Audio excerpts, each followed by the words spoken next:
I'm Muhammad, I'm a prophet because I said so.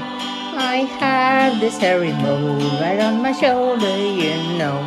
And my bestest buddy Allah, he works for me though. I call him God to make you think I'm pure as white snow. In the damp cave of Hira, I met this bad man. He squeezed me until I threw up the Qur'an. When I ran to Khadija in anguish and fears, she explained, "This is Jibreel," and wiped off my tears. I'm Muhammad, I'm a prophet because I am him, and Allah caters to my needs and every whim. His reward is that I let people think he is Lord. Then he lets me torment the people when I get bored. Now the world must revert and become just like me, and never ask questions and never be free. You'll become dumb blind Muslims and do as you're told, or your heads will be rolling your family's soul. Oh, Aisha, ooh la la, what a pretty dress. May I wear it? Your dresses get those revelations rolling. No, don't touch my eye makeup. Mine is too young for makeup. I'm 54 after all. My religion, Islam, grew like fungi on bread, due to people's reluctance to part with their head. And because I got rid of the people who think Allah's slaves can be duped to do things that sure stink. I'm Muhammad, I'm a prophet because I said it. I meet up with Jibreel when I'm in need of you. I'm my bestest buddy, Allah delivers on time. These girls and boys and slaves and all these riches of mine. I'm Muhammad, I'm a prophet because I told you. My brothel in the sky awaits if you say it's true. But if Allah will find out in the mosque you did fart, He'll dump you in the hellfire when you depart. He'll dump you in the hellfire when you depart. Oh, Aisha, I still feel the pain after the food I ate in Khaybar. Allah is cutting my aorta.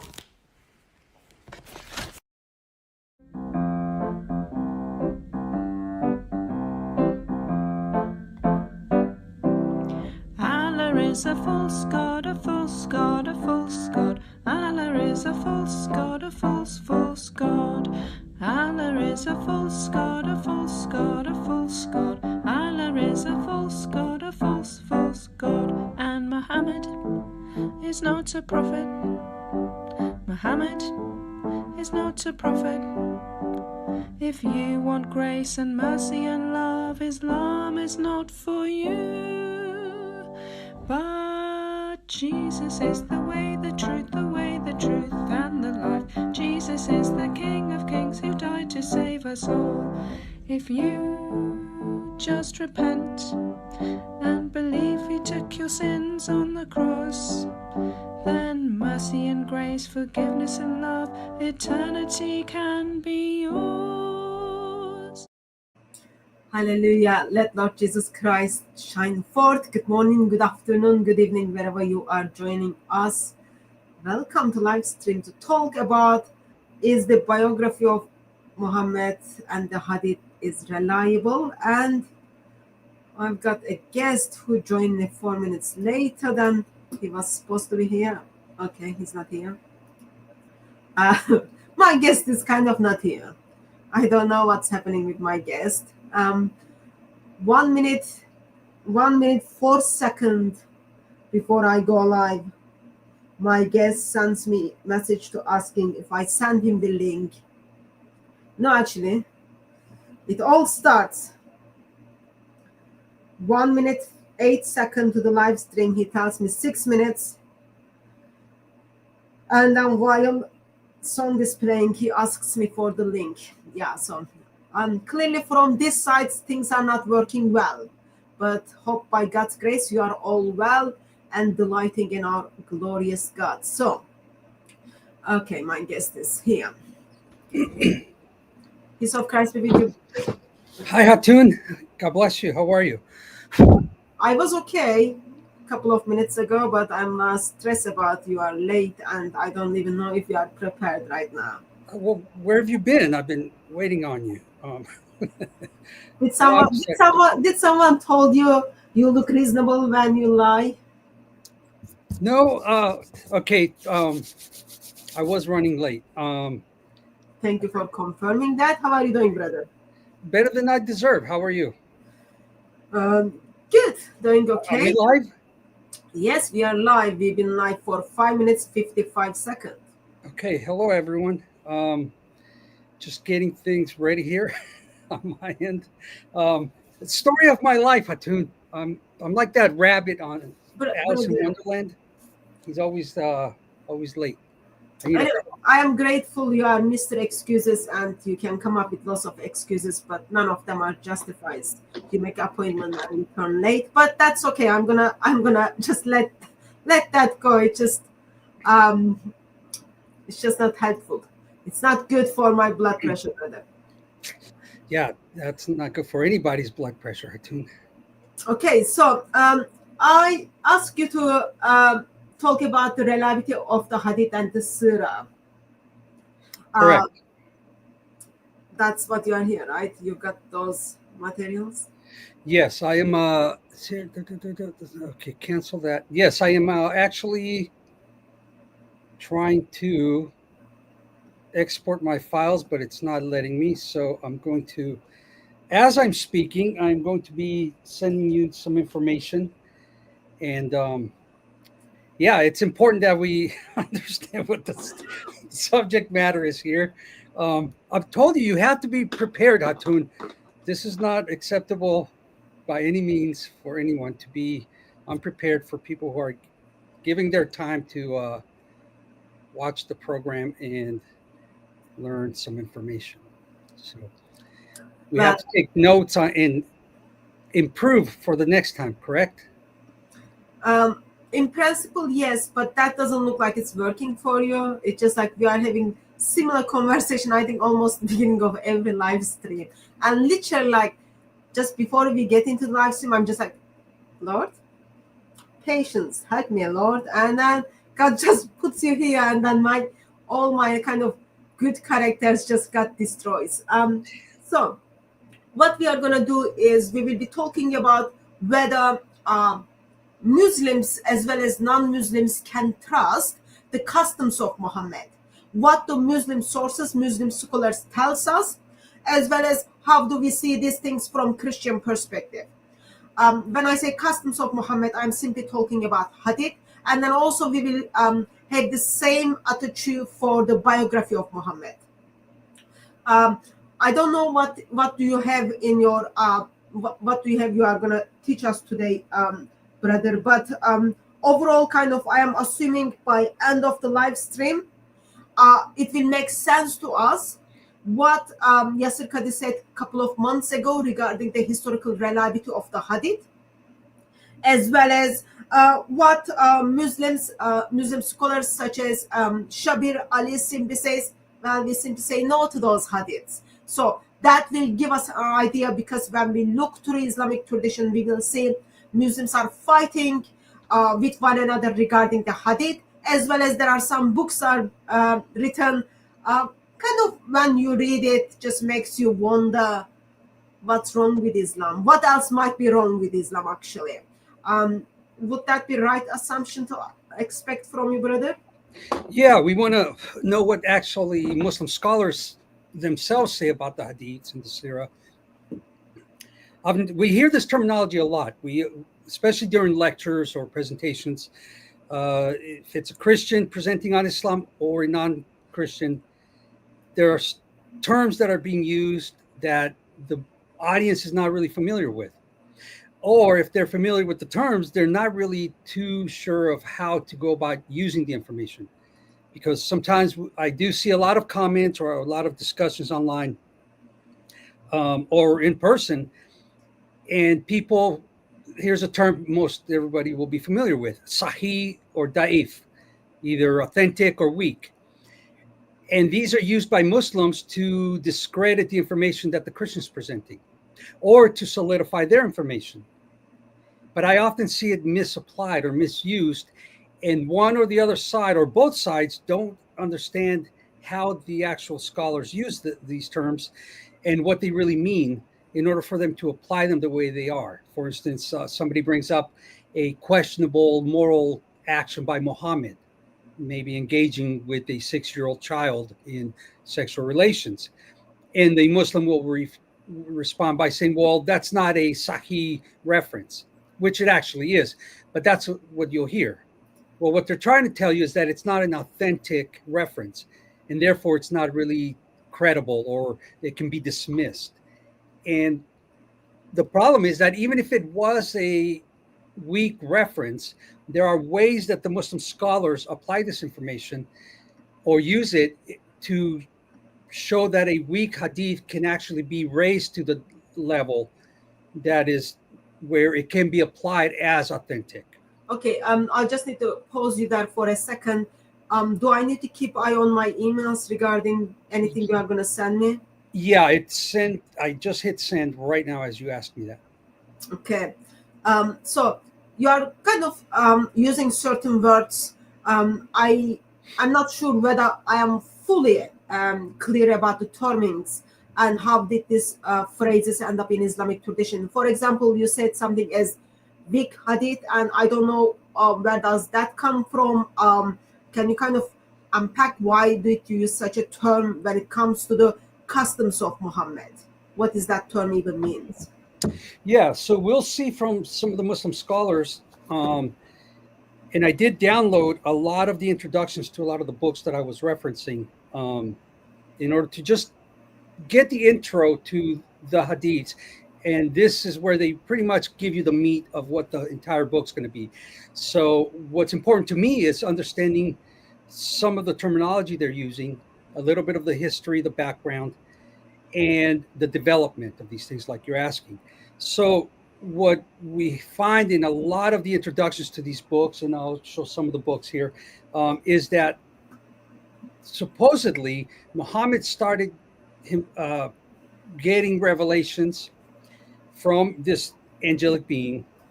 The Muslims around him started writing these things down, and he himself actually encouraged the writing down of these things that he was experiencing and that he was telling them.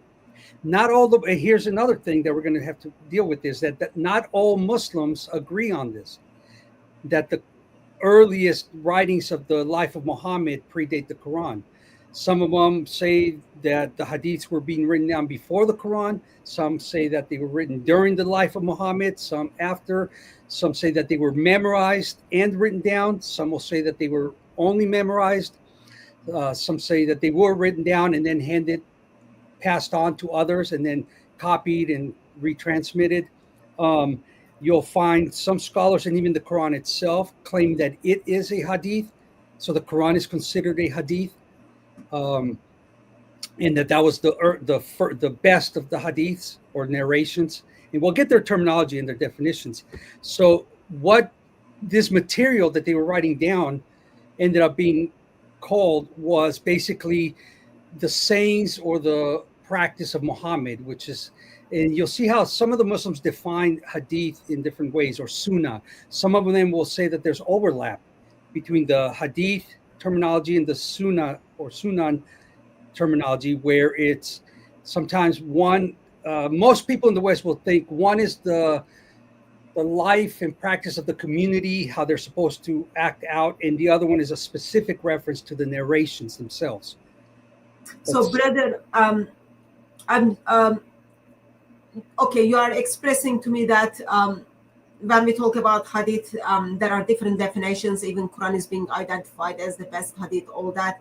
I was more curious of you phrase certain hadiths, customs of Muhammad, the sayings of Muhammad, or even the times he didn't speak. You phrase certain things in that as weak. Mm-hmm. Should I interpret that as how how should I interpret that weak phrase when it comes to the hadith? Is there something like called also strong, or what are you be comparing? Who is making these decisions? Yeah, well, so the weakness, for the most part, there is a general consensus. That means that has to do with the chain of transmission. In other words, Muhammad does something, somebody sees it or hears about it, they record it, they pass this information to somebody else, and then they pass it on to somebody else. And there's never a break between the eyewitness or the one who heard it and the actual time of the writing, so that the transmission was a chain of word of mouth that was unbroken. In other words, it was always somebody that was connected to the person that was actually the witness or the original writer. And so therefore there's no break in it. For instance, like if Tom heard from Mary, who heard it from Jill, wrote it down, but then Tom only says, well, I heard from so-and-so, but I don't remember the person that told that person. Now there's a break. They don't know who's in the chain, so that makes the chain weak. But it doesn't change the fact that the information is accepted as true or credible. It just weakens the chain of transmission, but it doesn't speak of the truthfulness or the falsehood of the information. And that's what a lot of Muslims make a mistake in when they're arguing in their defense, and what a lot of Christians or apologists that are dealing with Islam don't understand when the Muslim brings up the question of weakness or strength. Hey, there's a bug here. So you have, sorry. So you have a lot of different terms that do need to be defined. It doesn't have to be a long list. It can be. For instance, I have a stack of books here, and it gets exhaustive. The Muslims have put so much information out there that it's impossible that any one person has read all the material on this subject, or that there's not more to be discovered where we can find more quotes or more references, and not just to be doing what people will call quote mining. In other words, you're just looking through something just to pull out a quote, but you don't care about anything else. There's nothing wrong with that if the quote is in context as you present it. But no, the material is all there so that we can find quotes from these respected, authoritative Muslim scholars who themselves are telling us there are weaknesses in the chains of transmission. And when they bring up Sahih narrations, or narrations that are authentic with a complete chain of narration, there's always a Muslim out there that contradicts that and says, no, this person that is in your chain of transmission was found to be untrustworthy, or he was a liar, or he made a mistake. And these points will weaken the chain. And so this group of Muslims will be able to dismiss this as a sahih, or as a received or accepted or authentic transmission. And so it can always be flipped around. It is such a discombobulated, jumbled mess that the Muslims can't make sense out of it themselves. Hence Yasir Qadhi. I'm taking that as, even though you read quite a lot of books and on the topic, and then listen what the Muslim scholars are saying, it is so big that you are not able to answer my very basic question on, well, he left. Basic question on why there is a term such as weak hadith or sahih hadith. So I'm assuming Truth Defender will be back in a second. Yes, he's back. What did I? You left the stream, brother, and you are back now. Okay. You were encouraging me and telling me what a wonderful job I'm doing. Yeah, so you couldn't take that. Okay. What I'm gonna do is I just received your works, which I'm gonna put it on the screen. I just noticed that's 166 slides. I'll give you a chance to unpack that, but before I press anything and then give you time to kind of unpack yourself, there is or unpack the topic. There is a video. There is an interview of this Hadith scholar Bashar Awad. I'm gonna play his clip. He kind of overall represents what I know. He's a scholar, and I know this is one of his areas, but he kind of shares some information that normal Muslims share with us, but I believe Brother Truth Defender is going to point out this information that scholars sharing with the world are actually not supported within Islamic tradition.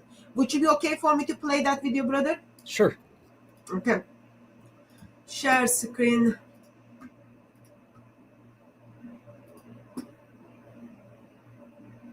Encapsulated the whole stream for us, which is good. He mentioned the Munkar Hadith, which is basically there's a weakness in it, as we were discussing. See, this is what I'm talking about, the terminology. So he mentions, he's talking in Arabic, obviously, in Munkar Hadith. Well, what did he just say? What does that mean? Well, Munkar Hadith would be basically narration reported by a weak or an unknown narrator that contradicts a more authentic Hadith. So this is the stuff I'm talking about. We need to learn these terms so that when they mention them, your ear catches it and you already know what he's talking about. So then why are these things being transmitted? See, and then, man, he said a lot. So this is actually a very good clip. People should rewatch it, get the information, and then go further with it. He's talking about the question of how... Let me ask you a very basic question. Is it correct, according to Islamic tradition, that Hadith is written down with the order of Muhammad soon after his, from his lifetime to soon after his death, versus the information I had in my mind was approximately 300 years later? So is it correct stating that no, they are written much earlier from Muhammad onwards? Well, that's the question in debate between the scholars. Like I said earlier, there's no consensus on that, because some are going to say that it was the Hadith predate the Quran. Now, as far as actual physical manuscripts and material, that does come much later. The reports and the content, what they are reporting, is that some will say that the Hadiths were being written down before the Quran. But he actually made a good point that I hadn't thought about, was the question of materials. We do know that there's no question about how the Quran was recorded on pen to paper or pen to bone or pen to leaf. Animal skin. They didn't have the materials. So whenever he would say something, they would rush to write it down on whatever they could find. Why should we assume that they somehow had an entire book store of papers where they could just go easily grab it and write down the entire life of this man and record it on an actual manuscript? Why was the material available there before the Quran, during the Quran, and shortly after the Quran, but not for the Quran itself? It kind of makes me think this is quite a good blow to Islam in the question of hadiths. So they didn't have materials to write down the Quran into a proper book, but somehow they had it for the hadith, and the hadith far outweighs the Quran in material. There's no comparison how much material there is in the narrations of the hadith compared to what the Quran is. Wouldn't you also see, when it comes to implication of Islamic lifestyle to Muslims, wouldn't you see when the hadith overrides the teachings of the Quran, for example, somehow shows, yeah, hadith was much important, treated much important than the Quran on certain occasions? Yeah, because that brings in the question of abrogation. And there's some debate on what that exactly is. But in general, abrogation is going to be the Quran abrogates the Quran abrogates the Hadith abrogates the Quran, the Hadith abrogates the Hadith. And so it depends on what the application is of the information. So if it's something that and then sometimes what was abrogated from the Quran was removed from the Quran, and sometimes it remained, but the practice, the implementation is removed. So even though it says it, they don't practice it, they follow the Hadith. Other times they reference something that was in the Quran before, but is no longer there because it was abrogated. And they go to a verse in the Quran where Allah says that he doesn't abrogate something or replace it, but that he replaces it with something better or improves upon it. And so this is where they use that little bit of information to excuse the contradictions. So I'm noticing that almost every other second I say, you are saying, oh, there is a debate on that, there's a debate on that stuff. I'm hoping in today's live stream, like you will kind of unpack all sides of the debates for us, or just give the things to us that we can use in our evangelism that are not debate material within Muslim circle. But I'm assuming second one is going to be very difficult for you to do it. It's very difficult because here's the thing. There's always going to be debate. If you have two people in the room, you're going to have four opinions. Humankind is by nature disagreeable. So we're going to have our opinion, and we sometimes disagree with ourselves, you know. So it's very hard to get a consensus in a large group of people, especially with information that is so far removed from us, and the question of authenticity and the people involved. So you're going to have differences of opinions. And in fact, the Muslims themselves have written the books on the differences in the imams, the differences in the scholars, and they present their own different sides on different issues. And then they try to bring solutions. The science of Hadith, this is another term people will hear often. Well, the science of Hadith. What does that mean? It means nothing, Hatun, because there's no such thing as the science of Hadith. It's an invented science that came after the problem. It was invented in order to solve an issue they were having. The Muslims were realizing that there were contradictions in these books, that there were problems with the people they were referencing, that the eyewitnesses themselves were being told by somebody that they heard them say something about Muhammad, and they're going like, I've never said that before. And then the guy responds, well, do you think you're the only one with this name? There are many people with your name. Well, how do you know I was referencing you? So he tried to get out of it that way. But so what you end up with is a bunch of different issues, and then they try to introduce a science that basically evolved. In other words, they said, okay, we're going to restrict who can narrate hadiths. And then we're going to restrict the hadiths by what they contain in them, the content. If it's unfavorable to our sect, our camp, for instance, the early divisions, Shiites and Sunnis, they have their own different sets of hadiths. The Sunnis have a huge stack of hadiths. Sahih al-Bukhari, 6 volumes, 7 volumes, depending on which edition you get. Or 6,000 plus narrations of Muhammad. The Shiites have their own hadiths, and they actually have a lot more. Al-Kafi and others, a lot more than people realize. And they being translated though. Most of Shia hadiths are not being translated. So you've got Bukhari, I think 9 volume with over 7,000 hadith. You've got Sahih Muslim, and they're all identified with the term of Sahih. I think we will see there in question form anyway.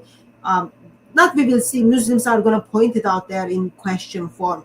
I just wanted to point out your slides are in the backstage. Whenever you want to start, you're like, I'm ready to kind of share it from this side. Okay, and we'll start with the question of the Seerah literature, because it all comes together. Okay. So you have the Quran, and then all this other material that the Muslims use for how they're supposed to practice their religion, because it's all based on following Muhammad, not following Allah, but following Muhammad primarily, because the Quran over and over again says to obey him and the messenger, to listen to what the messenger has to say, to take what he gives you, and to abstain from what he forbids. So there's all this emphasis on Muhammad being the one that is the leader of the community for the Muslims, the one that gives them their laws, the one that gives them by example how they ought to practice these things, which is also problematic, because if Muhammad was supposed to exemplify the Quran or Allah's commands and live them out as an example for the Muslims, he did a terrible job, because the majority of the information we find in the Hadiths isn't in the Quran. So what was he practicing? A lot of the stuff that the Muslims do or call the pillars of Islam, they're not in the Quran. So it's a big problem for Muhammad to have been basically the walking Quran, living it out, practicing it. And then what is recorded in the Hadiths is rarely found in the Quran. So Hadith kind of not expands. Hadith explains the, I want to say Quran, but by default it doesn't work like that. But not really. No, it's a problem. Hadith is just like how Muhammad lived his life, what Muhammad said, when was Muhammad silent, all that, how it all messed up. Yeah, and then I did find, yeah, correct. And I did run across a hadith that is actually quite problematic, and I'll share that later on down the line. As far as how long, because we often hear Muslims memorize the Quran, right? All the Muslims, hundreds of them, they had such fantastic memories. They were like pachyderms. They went in and it was like a trap. The information stayed, and then they passed it on to other people. Pachyderms, by the way, is for an elephant. Elephants never forget. There's a great commercial of a kid at the zoo. He teases an elephant with the peanut candy and then doesn't give it to him. Later, the guy goes to the zoo again. He's old and he's about to eat his candy, and whack, the elephant pops him on the head. The elephant didn't forget, and that's the whole thing. Elephants never forget. So this is what we're supposed to believe about the Muslim community, that they were like a bunch of elephants that just never forgot anything. Well, that's not true, and we'll see that. Also, we'll see that there's no way, if this one narration is true, that the Muslims could have memorized the Quran to the level, or even the Hadiths, to the degree that is being presented. This is going to be very problematic. So don't let me forget that point. But yeah, let's go ahead and get into the slides. And we're going to start, like I said, with the Seerah, because you have the Quran, you have the Hadiths, you have tafsirs, which are commentaries of the Quran. You have fiqh, which is Islamic jurisprudence. So everything that encompasses the world and life view of the Muslim comes from the Quran and these other sources. They try to bring it all together, make sense out of it, and then present it as this is how we ought to practice our religion, live our lives, honor their deity, Allah, such and so forth. So if we can go to the first slide, we're going to just get some terminology, get some familiarity with the books. So let's go to, I'll follow the slides. So this is just a really quick, do you have control over, yeah, okay.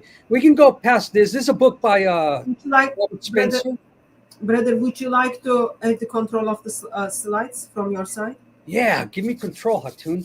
Yeah, just all you need to do is just share your screen, brother. Oh, there's always a problem when I try to do that. Let me try. Let's try it one time. If it doesn't work, we will skip. Share screen. Share screen. Google is requesting to bypass a system of private windows. Should I allow that? Okay.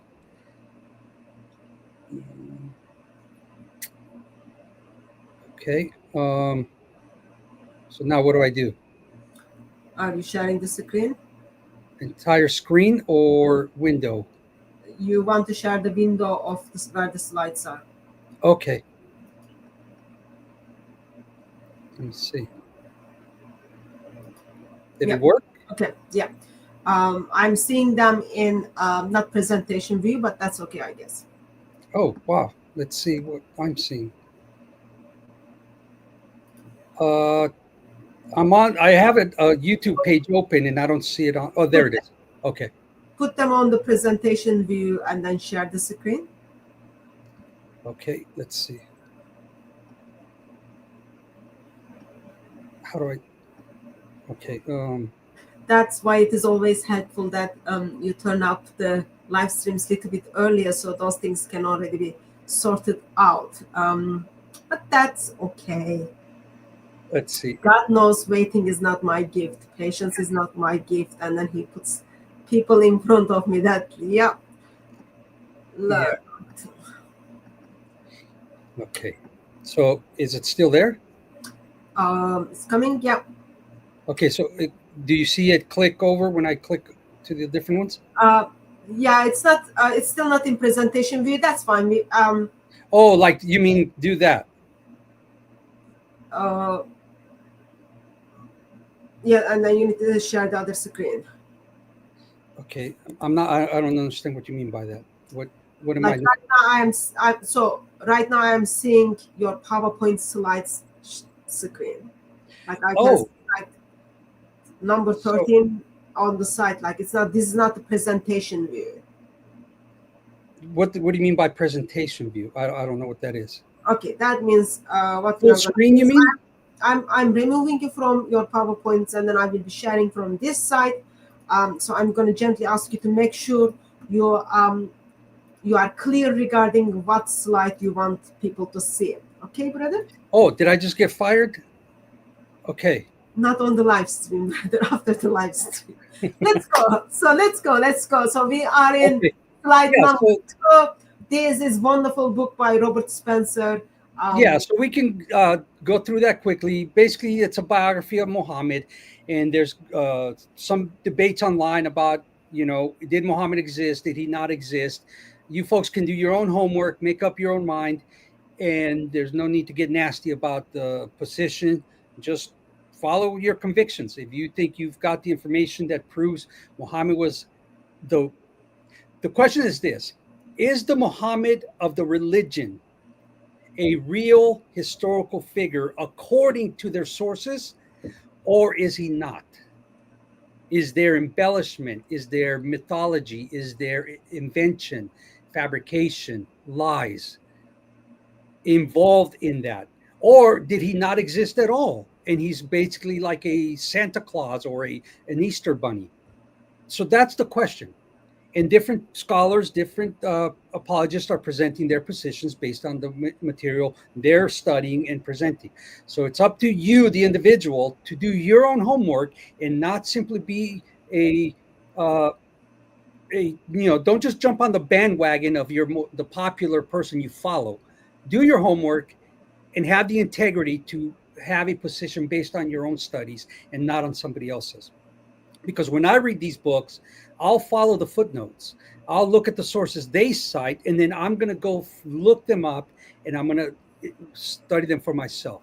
So that's just there for Muhammad in his life. And the reason I have this here is because my slides were dealing with the life of Muhammad, the Seerah literature. So we can go past that. Let's see. We can actually go ahead and start on slide 10. It's a review of the Seerah and the Hadith. And this Hadith literature, this is just one of the books that I have. And all of these books I have on PDF. Some I have here. I have one that's supposed to arrive tonight. But I do have the PDF file in my computer here. So this is just to give you a little view of what these books look like.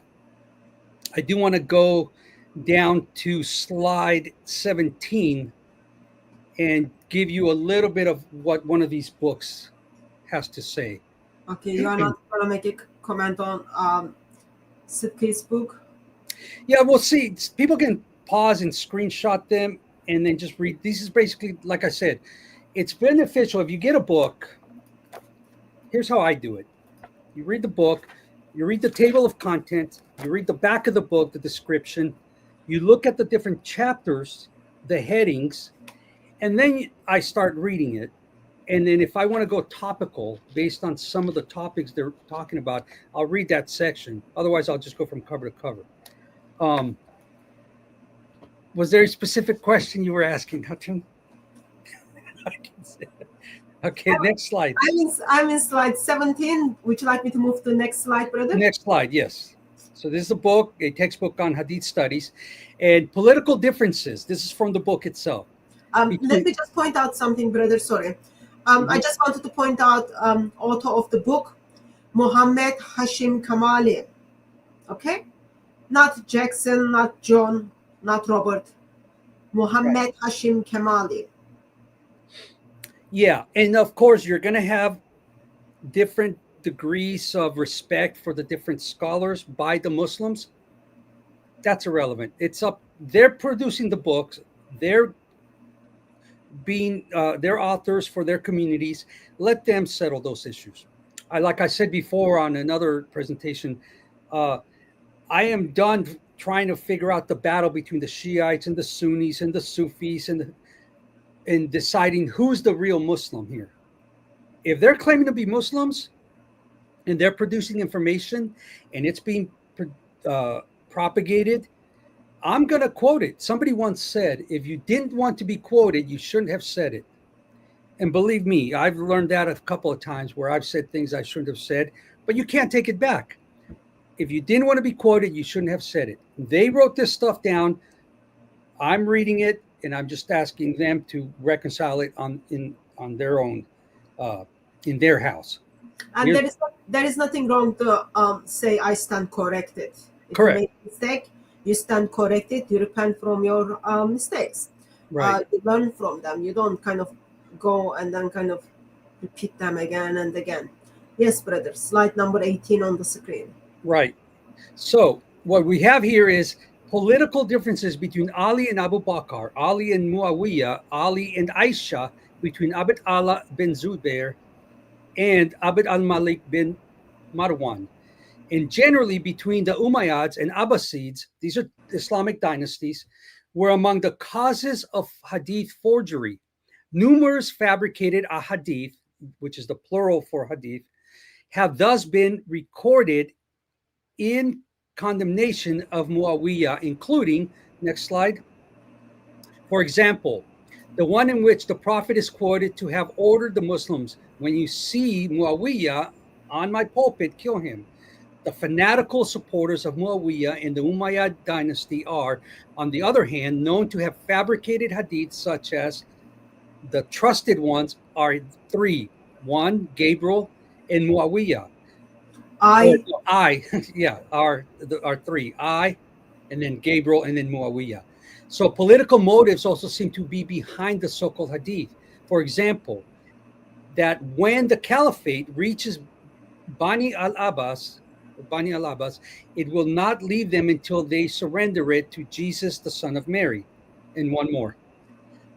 Personal motives, sectarian bias, political, scholastic, and theological factors had been known from very early times to have prompted misguided individuals to fabricate hadiths in order to advance their particular and partisan objectives.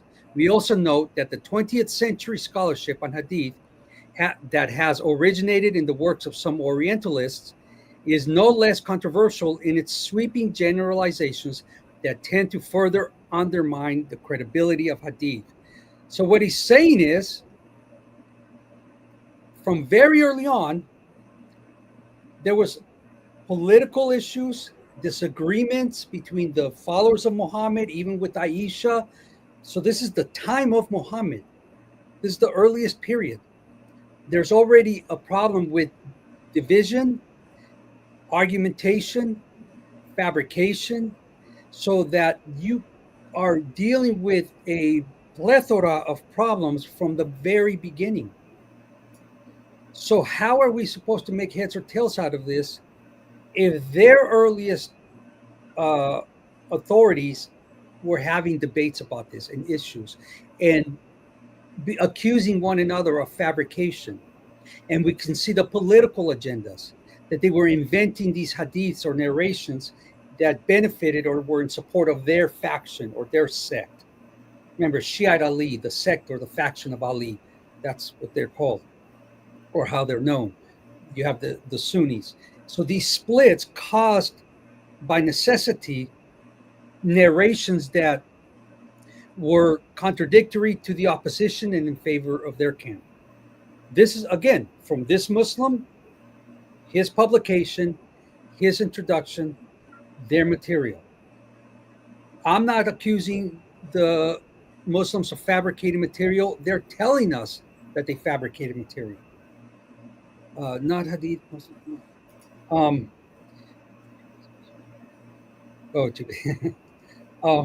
So this is something we have to remind them of, that this is what they're saying. If we go to slide 22, we're going to see that here's a Shiite Muslim, Sayyid Muhammad Bakr al-Qazwini, respected amongst his peers. And basically, we'll just scroll down and we'll let people screenshot these things because it's a lengthy quote. And if we just go one by one from those on those slides, just kind of walk them through, and then people can go back and freeze this and read that information. But he's basically saying the same thing. There's problems.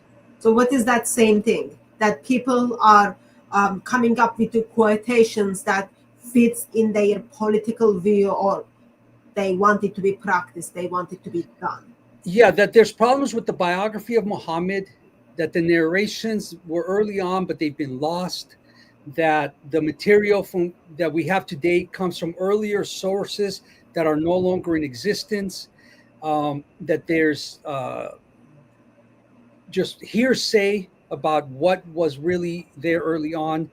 And he's just giving you the information, telling you what we have today comes from materials that are no longer accessible, available, and there's no way to verify it. So we're to trust that Sorry, say that again. He's saying the materials we have about the biography of Muhammad is nowhere to be existed in original form. Therefore, there is no way to trust it. Did I get that correct? Correct. Yeah, like we have here, Al-Muwatta, the approved. All this information, all of these narrations supposedly come from earliest sources. Well, how am I supposed to verify that if the earliest sources are no longer extant or available? All I have is this and the words of the Muslims that say, oh, it comes from this early source. Okay. Well, how do we verify that? There's no way to do it. We have to remember, almost everything about Islam in about 7th century Arabia, we get from Muslims themselves. This is something that needs to be pointed out and people need to be reminded of, is that when we speak of, for instance, the 365 deities at the Kaaba, the fact that there were certain people in Arabia at a certain time, that there was a certain culture, that there were certain tribes. Most of this information comes from their sources, and historians are taking it at face value that this is accurate history, and so they pass it on. Yeah, it's known they were great memorizers of Hadith. Well, who told you that? They're telling you that. Finally, so earlier, when we were listening to Iraqi scholar, he said when he was talking about their memory, he was just like, well, their memory is okay. Only thing is like they're just giving you the wrong names. They are saying, oh, this has come from Muhammad, while it doesn't. So like their memory might be okay, but they're officially liar in that occasion. And also their memories are so good. When you look at the Sahih Bukhari hadith, like you read hadith after hadith, I have forgotten, I cannot remember. It might be this way or this way. So very good memory, but doesn't remember very basics. Right. Yeah. See, that's the thing. Then you'll have somebody like that who actually admits, no, they really didn't have such good memories. The reason I pulled down the slides is because you were talking about something else. I didn't know which slide you are. So for people to follow up, I just let's go to slide 30. And here's your friend Yasir Qadhi. I'm not sure if I can say he's my friend. He's a scholar. I'm not in his level. I just follow some of his works. I don't think we would consider one another as friend. Okay. So Yasir Qadhi has stated that from the perspective of the Western historical critical method, a skeptical approach to historical texts, the traditional Sunni Hadith science, is not accepted as reliable. So what he's saying is the methods that scholars use today to scrutinize works of literature are not really in favor of the Islamic materials. Doesn't work. It doesn't work. The traditional Sunni Hadith science is not accepted as reliable. He emphasized that this academic viewpoint considers the traditional methods of verifying Hadith, like isnad analysis or the chains of transmission. Again, memorize these terms, folks, because Muslims love to use Arabic terms, and a lot of Christians like to do that as well. It makes us sound a little more smart in, tafsir, hadith and Ibn Kathir, and using terms like that, and it impresses the ignorant. But nonetheless, we have to deal with it. So they're not going to just say chains of narration. They're going to say the isnad. And so for you to just flow with the conversation and not think, well, what did he just say? Or ignore it and pretend you understood the person when you really didn't, and let the conversation go on, is not a good thing. You have to know what they're saying and what they mean by their terms. So like the isnad analysis, insufficient, and like the isnad analysis, insufficient. Just so I understand, it's clear in my mind. You want us to memorize the terms and definitions. So isnad is all those names before the hadith come, before they say like what happened. So I took this from this, heard this from this, heard. These all those names are the isnad, right? Correct. Okay. Yeah, and a lot of the hadith literature, they've removed those chains because you're 1400 years. Okay, just a clarification. It's not they have removed those chains. When you look at the earliest manuscripts, some of the earliest manuscripts you cannot find. Like even think about the Quran. All those names, they don't appear in the beginning of the Quran, yet they appear in later Qurans. When you look at some of the early hadiths, those names are not there. And then you get to see people are fighting around it in 900s, in 11th century or 10th century to figure out who said those names. And in current hadith, you just have like, oh, Aisha said, and then goes on. But by the time what has been said came to you from someone else, that person took it from person A, B, C, D, E, and then it stopped at Aisha. Right. And they do it for brevity. They want to save money on the ink and the paper. And they know people aren't going to want to read an entire list of narrators before they get to the information. Like you said, like here's an example of where am I? Where it says, who's this? Narrated Abdullah bin Abbas. And that's it. Well, that's all we have is Ibn Abbas. No, there's actually more people in the chain, but they just remove that out of laziness and being cheap. They don't want to spend the money. Like when they say the salutation for Muhammad, sometimes they'll put the abbreviation. It's like, how lazy that in your praise of your prophet or your Allah, you abbreviated the praise because you just want to save money on ink and paper. It's really...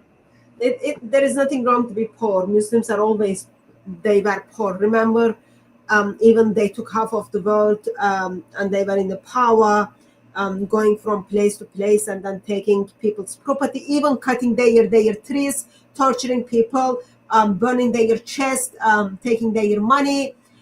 They were still poor. So it's okay to be poor in that conditions, and then it's okay to figure out how I can pull out the verses and then save money. There is nothing wrong with that, brother.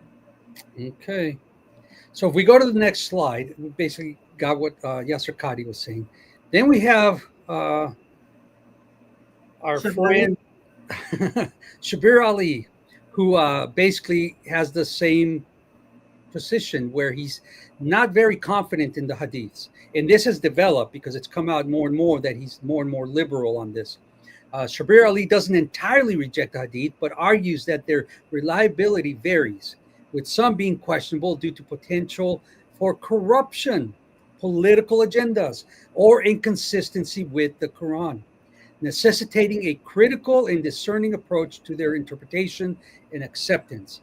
So here Shabir Ali is saying, well, we got to be careful. There is corruption, there's political agendas, and there's contradictions between the hadiths and the Quran.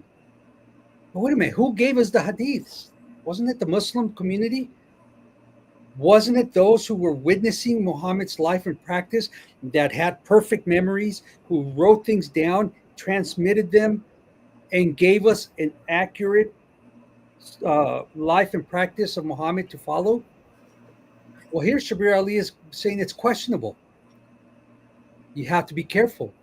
Well, how are we to be careful, Ali? What is it that we are supposed to do in order to avoid the corrupted hadiths, those that are written down for political agendas, those that are inconsistent with the Quran? If the Quran itself is a hadith, and I'll show the references, it is there's no distinction in what it is being called as far as a narration, a saying. The Quran being the earliest and the best of the hadiths, why should we not follow the narrations that Bukhari compiled that contradict the Quran over the Quran? If they're considered the second inspiration or the second revelation, they're binding on the Muslim. In fact, there are times where the hadiths do abrogate the Quran. Why is that in some instances the Muslims will give more authority, more respect to the narrations in these hadith literature over the Quran? Very practical thing. So majority of Muslims are around the world are reciting Hafs Quran today. And when you look into Islamic tradition, Hafs is identified as a liar and thief, and they didn't have his narrations into hadith because he was liar and a thief. Yet he's the one whom they took the Quran from. So hadith is much more important than the Quran. You cannot put a liar and thief in a hadith, but you can take the Quran from that person. Yeah, it's very once you start understanding all of this and start looking at what it is they're saying and how they are being very sly, very tricky in trying to present an entire life and history of a man, while at the same time knowing that they themselves don't trust this information, but they want us to believe it. They want us to follow it. It's a lot like Robert Morey said concerning the Roman Catholic Church, the apostate organization, said that the leaders within Rome, they're 10 years ahead of the people. For instance, ask a Roman Catholic, do you eat meat on Friday? Most of them will be like, what are you talking about? Well, typically, the Roman Catholics don't eat meat on Friday. If they know about that, then ask them why. They don't even they have no clue as to why. And then ask them, is it still practiced today? Are you bound to not eat meat on Fridays today? Well, the problem is that the leaders within the Roman Catholic Church have moved on from certain things, have given different decrees, have given different rulings on different practices within Roman Catholicism, but the people are so ignorant and aren't keeping up that they're like 10 years behind what actually Roman Catholicism is. Well, it's the same thing with Islam. The Muslim leaders know what's going on. They understand the problems, but your average Muslim that isn't reading the material, it's ignorance, it's self-ignorance, because it's not because they don't tell us. Obviously, I'm giving you quotes here. I'm referencing Shabir Ali, Yasir Qadhi. We referenced that other book. They know these are problems. They know there's issues, but your average Muslim isn't keeping up with their own leaders. And therefore, they're going to argue with us out of ignorance. And we need to educate them on their own religion and their own history and their own books and their own scholars in order to refute them. But that's what we have to do. Holy Apostle was a master of dealing with the pagans. He understood. He could quote their pagans. He could deal with the Jews. He was a Hebrew of Hebrews. He was a master in the law. He understood the opposition. And so he could quote their literature, their materials in context and refute them and give them the truth. And this would remove the blinders, and hopefully their eyes are open and God leads them into the everlasting gospel of Jesus Christ. That's what we're hoping for. So we take the time to read the stuff they don't want to read, spend money on books they don't want to spend money on, talk to people they don't want to talk to, and do the research. It's laborious. It's not for everybody, but somebody has to do it.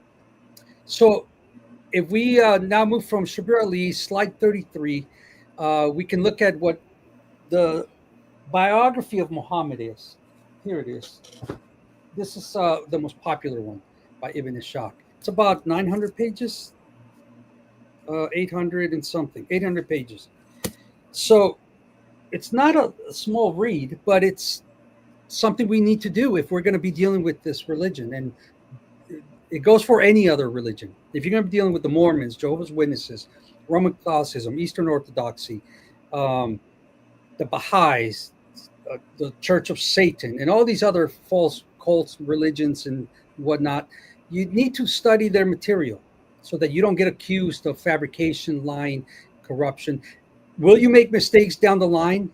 Yeah, we're going to misquote somebody. We're going to not research a quote sometimes and cite it. I had to correct something on Mormonism recently concerning why babies cry when they come into the world. Because in Mormonism, you have spirits that are fully grown that come into this world. They're put into these little baby bodies. And I had this quote in my head for years, like over 30 years, about why they cry. And my assumption was that because you get a big giant spirit body and they shove it into a little baby body and it hurts, so they cry. It wasn't a Mormon quote. They do believe that's what happens, but they don't believe that's why the babies cry. So that was something I had to correct. So we corrected and we move on. Slide 33, we have Ibn Ishaq's biography. And this is what's called again, Seerah literature. Say biography. I mean, we'll use the terms because that's just sometimes we'll quote Latin, use Latin terms. I get it, but if we don't have to use the Arabic transliterations, then try not to use them. It's not really that impressive. So Ibn Ishaq's biography of the Prophet Muhammad, titled Sirat Rasulullah, the life of the Messenger of Allah, is considered the foundational text for all subsequent Seerah literature. He compiled a vast collection of oral traditions, stories, and poems about the Prophet's life, arranging them into a comprehensive chronological narrative. So what Ibn Ishaq did was he took material, because see, it's Ibn Ishaq and Ibn Ishaq. You have two different men, the originator of the material, and then the one who took that, edited the material, and produced his own version. And then that was taken by somebody else, and that was reduced, that was edited, and interpolated and incorporated other things into it, and then produced many, many years later what we know today as the Life of Muhammad, which is this book here, which is the most popular one. And I'll show you how that happened here. So if we go to slide 35, I'll cut through the chase because I know time is fleeting. So in slide 35, we see that it is known, however, and this is a quote, that there were at least 15 recensions of Ibn Ishaq's work by various pupils of his. So Ibn Ishaq had pupils who supposedly wrote this stuff down. And there is little information about how these differed from that of Ibn Hisham. In other words, they say there were 15 pupils and they had their own biographies that they wrote down, but we don't know how much they differed or if they did at all. So the full name of Abu Jafar Muhammad ibn Jarir al-Tabari was a Sunni Muslim historian jurist. So that's who the quote comes from.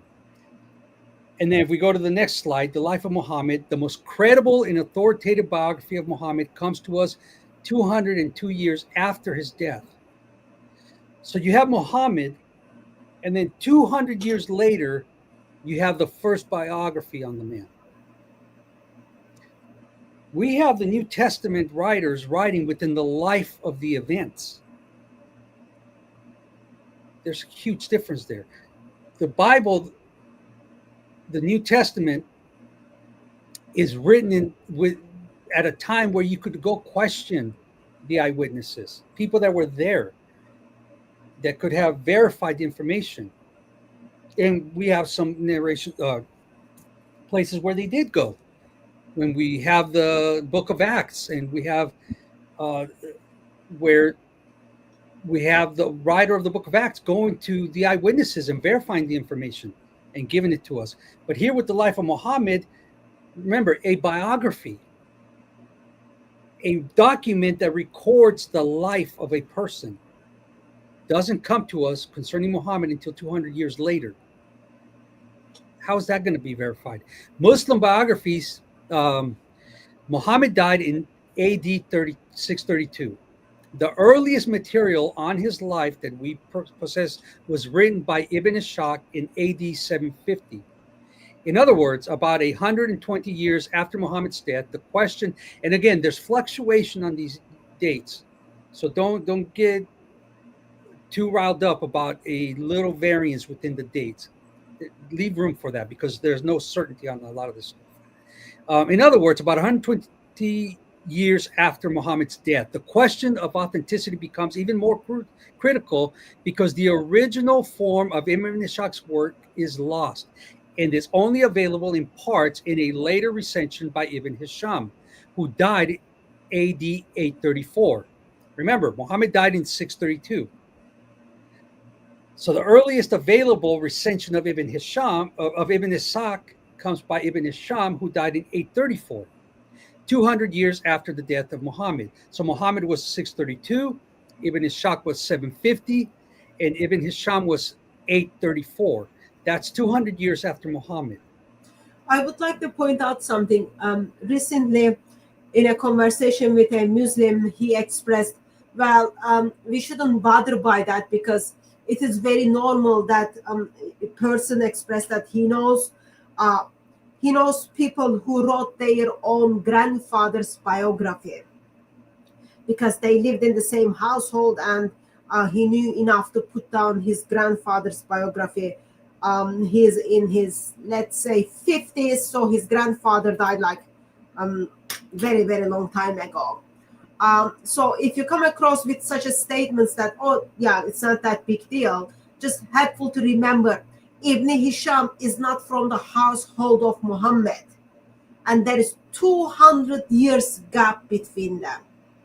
There is no way anyone, let's say, next to Ibn Hisham, you've got Ali. There is no way for Ali to verify whatever Ibn Hisham is telling us, whether that's true or not. There is no way. But in the, let's say, grandfather's story, like the person was justifying, yeah, that's okay. In grandfather's story, oh, you can go and then ask the mom or the father to check, oh, is this what the granddad did stuff. But in the Ibn Hisham story, there is not such a thing that anyone can verify any information. Yeah, even then, you're still within the life of the person. As far as In the house, removed once, from the father in between, so that's not a big deal. But 200 years after, wow, that's pretty incredible. It's amazing.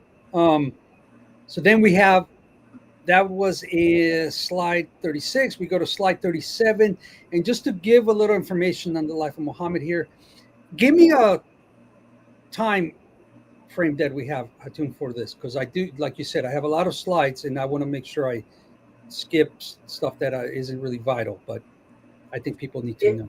If those slides are not that important, why they are in your slides? No, they're important to me, but I see. Here's the thing: I like to dig.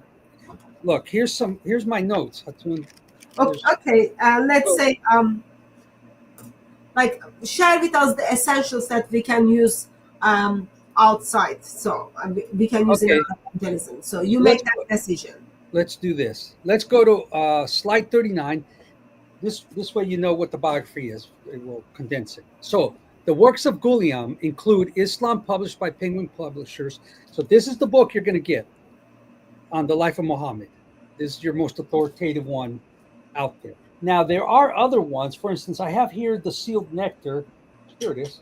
I think that's it.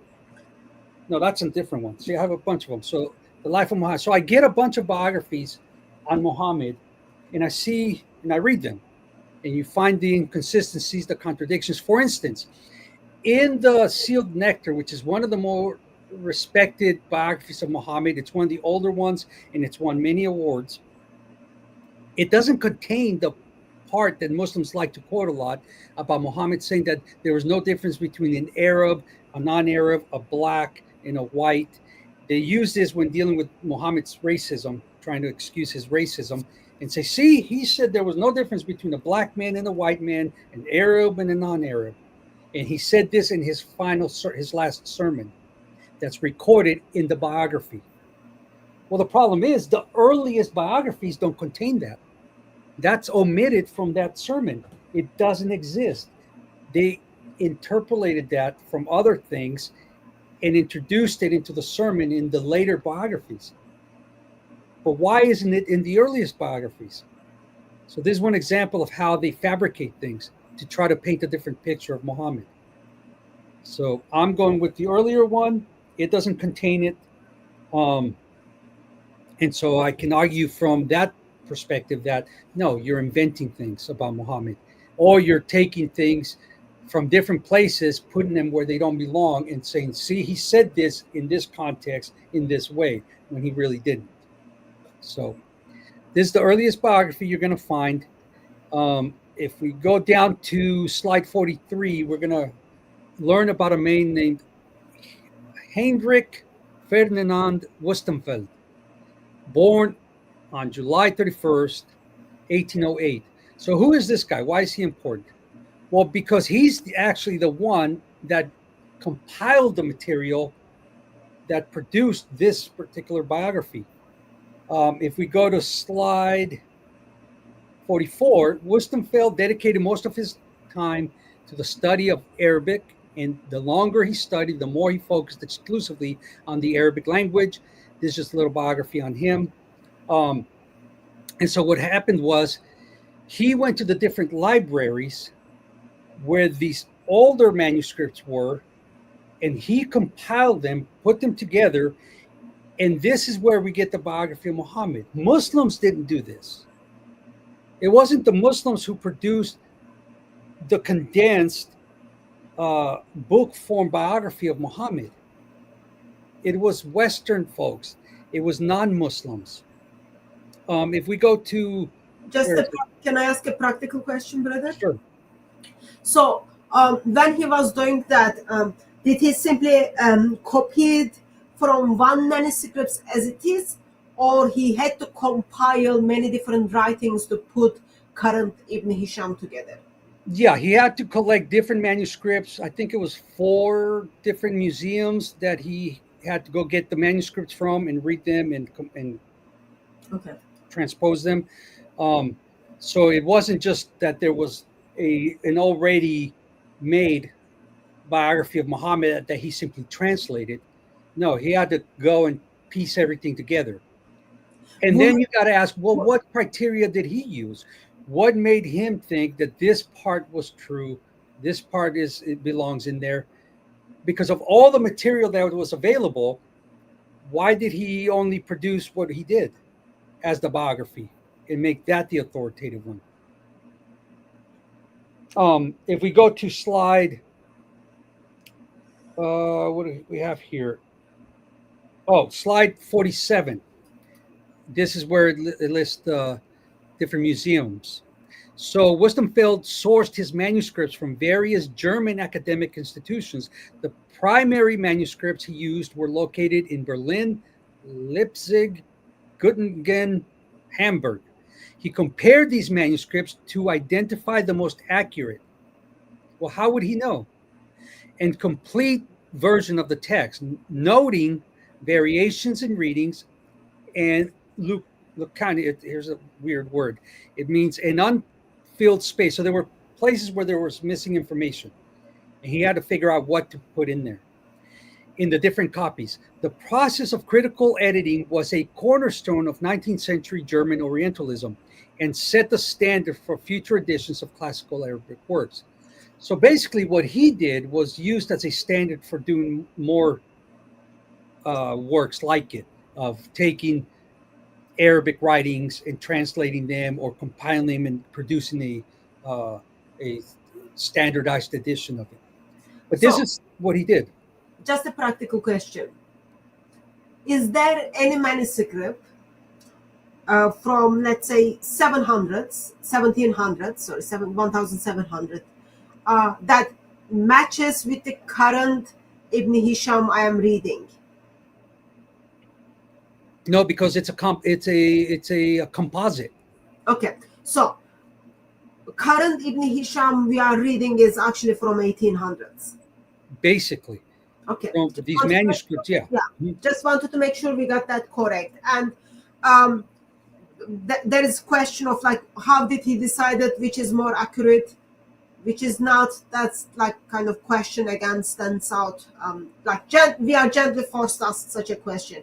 How come someone who is not kind of identified as a Muslim, not even like living in that area, approximately 1,600 years later turns up and then decides to put the biography of Muhammad together from many different manuscripts by deciding what needs to go inside? I find it interesting. Yeah, because like I said, the Muslims hadn't done this. They didn't think about, hey, let's make a biography. All you have in the Islamic literature is a bunch of narrations, snippets. There's no like true biography that goes chronological from the earliest times until the last point of reference. It doesn't exist. This is invented, this biography. And that's why there are so many contradictions within the literature, because you have one person going to the same information, but he decides this is more reliable than that, so he'll put it in his. And then another scholar will go and say, well, I don't think that was reliable. I think this is reliable. And then he'll put it in his. And now you have these different translations, or in the Arabic, doesn't matter, but they don't agree. Is there any way, is there anything that indicates he worked alongside of anyone from Saudi or anyone from Al-Azhar, or he was just doing independent from the Muslim world and 1700s, even from Ottomans? Is there anything like indicates that? I don't know that, but that is a good question, to see if he had any kind of influence, or if there was anyone backing him in that, or who he was doing this for. If it was just a personal thing. Yeah, not who is he doing for, but like you are going to put the biography of a Muslim prophets of Muslims on a paper. So 700s, like we are dealing with huge Ottoman Empire stuff. Like, was he confirming the informations with Ottomans? Was he like doing something with Al-Azhar? Like, who was the one like who is confirming or helping him to kind of make a decision? This is more accurate, this is not. Because I remember reading in Ibn Hisham, he states like, well, if I put all of the Ibn Ishaqs down, there would be some troubling things there. So like, yeah, he said there was stuff that was, and it makes you think, because what's there is troubling. So if what he omitted he thinks is worse than what he left in, we have to ask, man, if we can find a copy of that info, because I want to know what troubled him so much that he didn't want to include it, because that's kind of a... Well, whatever is included is already very disaster anyway. Right. So slide 46, we just get a little condensed version. 46. So it was actually Hendrik Westenfeld who, between 1858 and 1860, remember, Islam is 7th century Arabia, the 600s. We're all the way over in the 1850s. Compiled the Seerah, taken from libraries and museums in 4 German cities, then translated by Guillaume, whose name is on the cover of the book, in 1955. and others later. Alfred Gulliam, 1888 to 65, was a British Christian Arabist scholar of the Hebrew Bible and Old Testament in Islam. So Hendrik Wustenfeld, 165 years ago, followed by Gulliam's translation over 69 years ago. So 70 years ago is the date for this biography of Muhammad, ultimately, that we have as a translation from a biography that was compiled 165 years ago. Islam is supposed to be 1400 years old. And the earliest biography that we have as a recognized authoritative biography is only 165 years ago. That's very troubling. If we go to slide, so I'm not that much. I don't know that much history, so I just put on the Google. So like I know how Ottomans conquered a huge part of the world.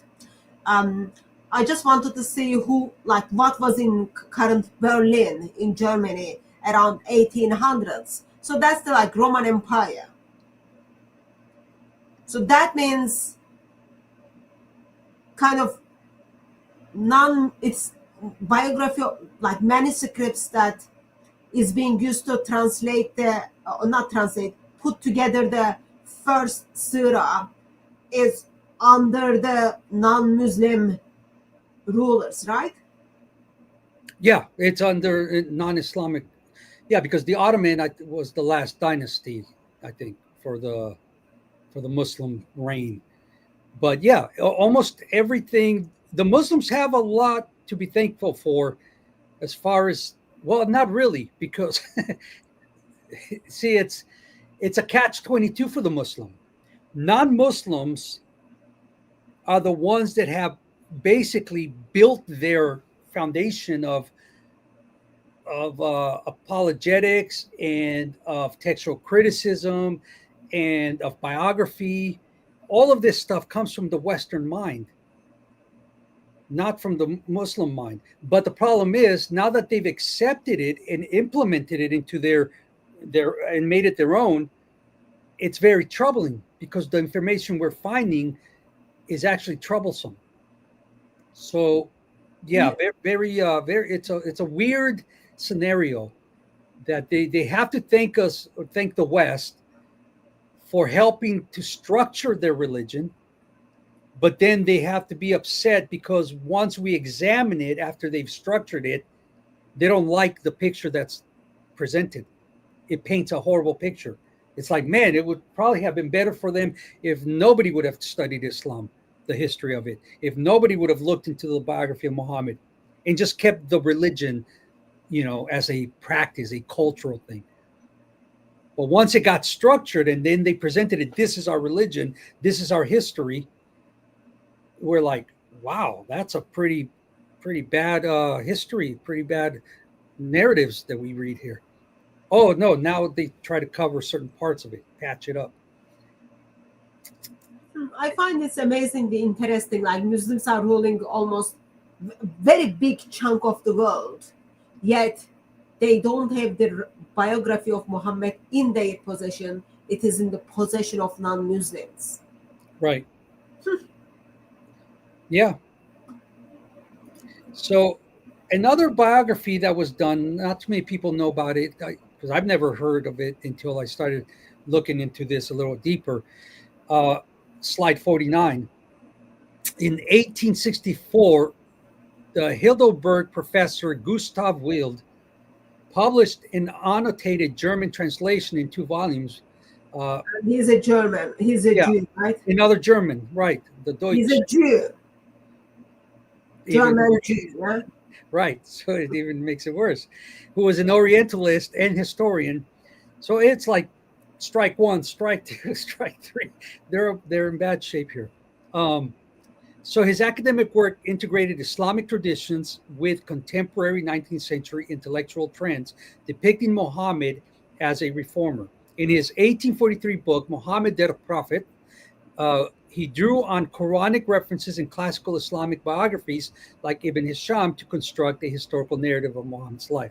Several decades later, the Hungarian scholar Edward Rehasek prepared an English translation, but it was not published until over a half century later. So I did download that biography. I haven't gone through it yet, but I have it. So there are other ones out there that are close to the time. But look at this. They're all dependent on the same sources, basically. These same manuscripts at these libraries. And so nobody's producing an actual biography that was done by the Muslims for the Muslims that is intact. It is always a composite. And then the question of, well, this guy chooses this, again, that guy chooses that. And there's no continuity, there's no agreement. And for people that are going to say, well, you can do the same with anybody, there are no universal agreements on anything. And then they want to try to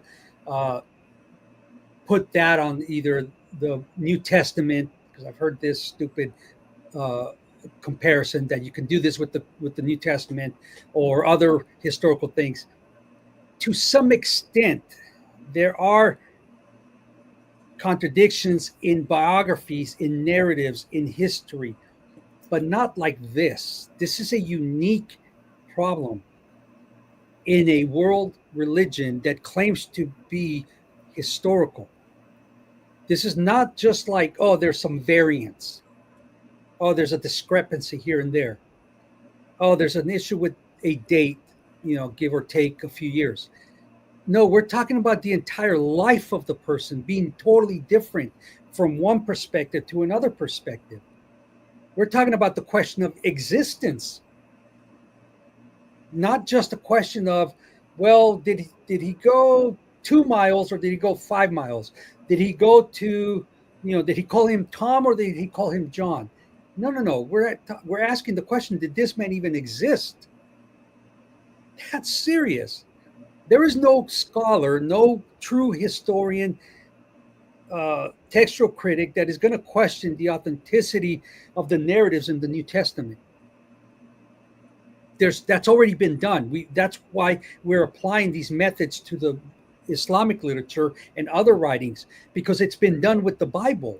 The critics have come and they've gone. Somebody once said, every time an archaeologist puts a shovel in the dirt, he buries a skeptic, because we're finding more information. We're finding proof for the New Testament. We're finding evidences. It's not the same with Islam. The more we dig, the more problems we find. It's the complete opposite. So when people, just to try to make it seem like it's not a big deal that these narratives are the way they are, say, well, you could do that with the New Testament. They need to have don't get violent, but it's just such a stupid thing to say, because now if you're a professing Christian and you're doing that, you're causing doubt in the Christian now. And say, well, then what's the difference? Then why follow one or the other? Do you really want that in your hands, to have somebody think that it's equivalent, the problems in Islamic literature and in Christian literature, in Christian history and Islamic history, when there really isn't? It's not just don't do it because it'll hurt somebody's faith. No, don't do it because it's false. That's not true. They're not equivalent. You can't do the same thing with both camps. And I'm just throwing that out there as a warning, because I've heard different people say that, and I think it's a stupid thing to say. So knock it off. That's my little rant for the day. Let's see. If we go to, here's some slides that I stole from Jay Smith on slide 54. And he's going to basically, and we're just emphasizing this over and over again because I want it to stick in people's heads. The problems with the dates, the problems with the locations. We have Ibn Hisham, Al-Tabari, Bukhari, in the different places in regions that they were at. It doesn't go to Mecca. The earliest writings, the earliest biographies, the earliest sources for Islam that make the religion what it is do not come from 7th century Arabia by Muslims, by Arabs, for Muslims and for Arabs. It is just too widespread.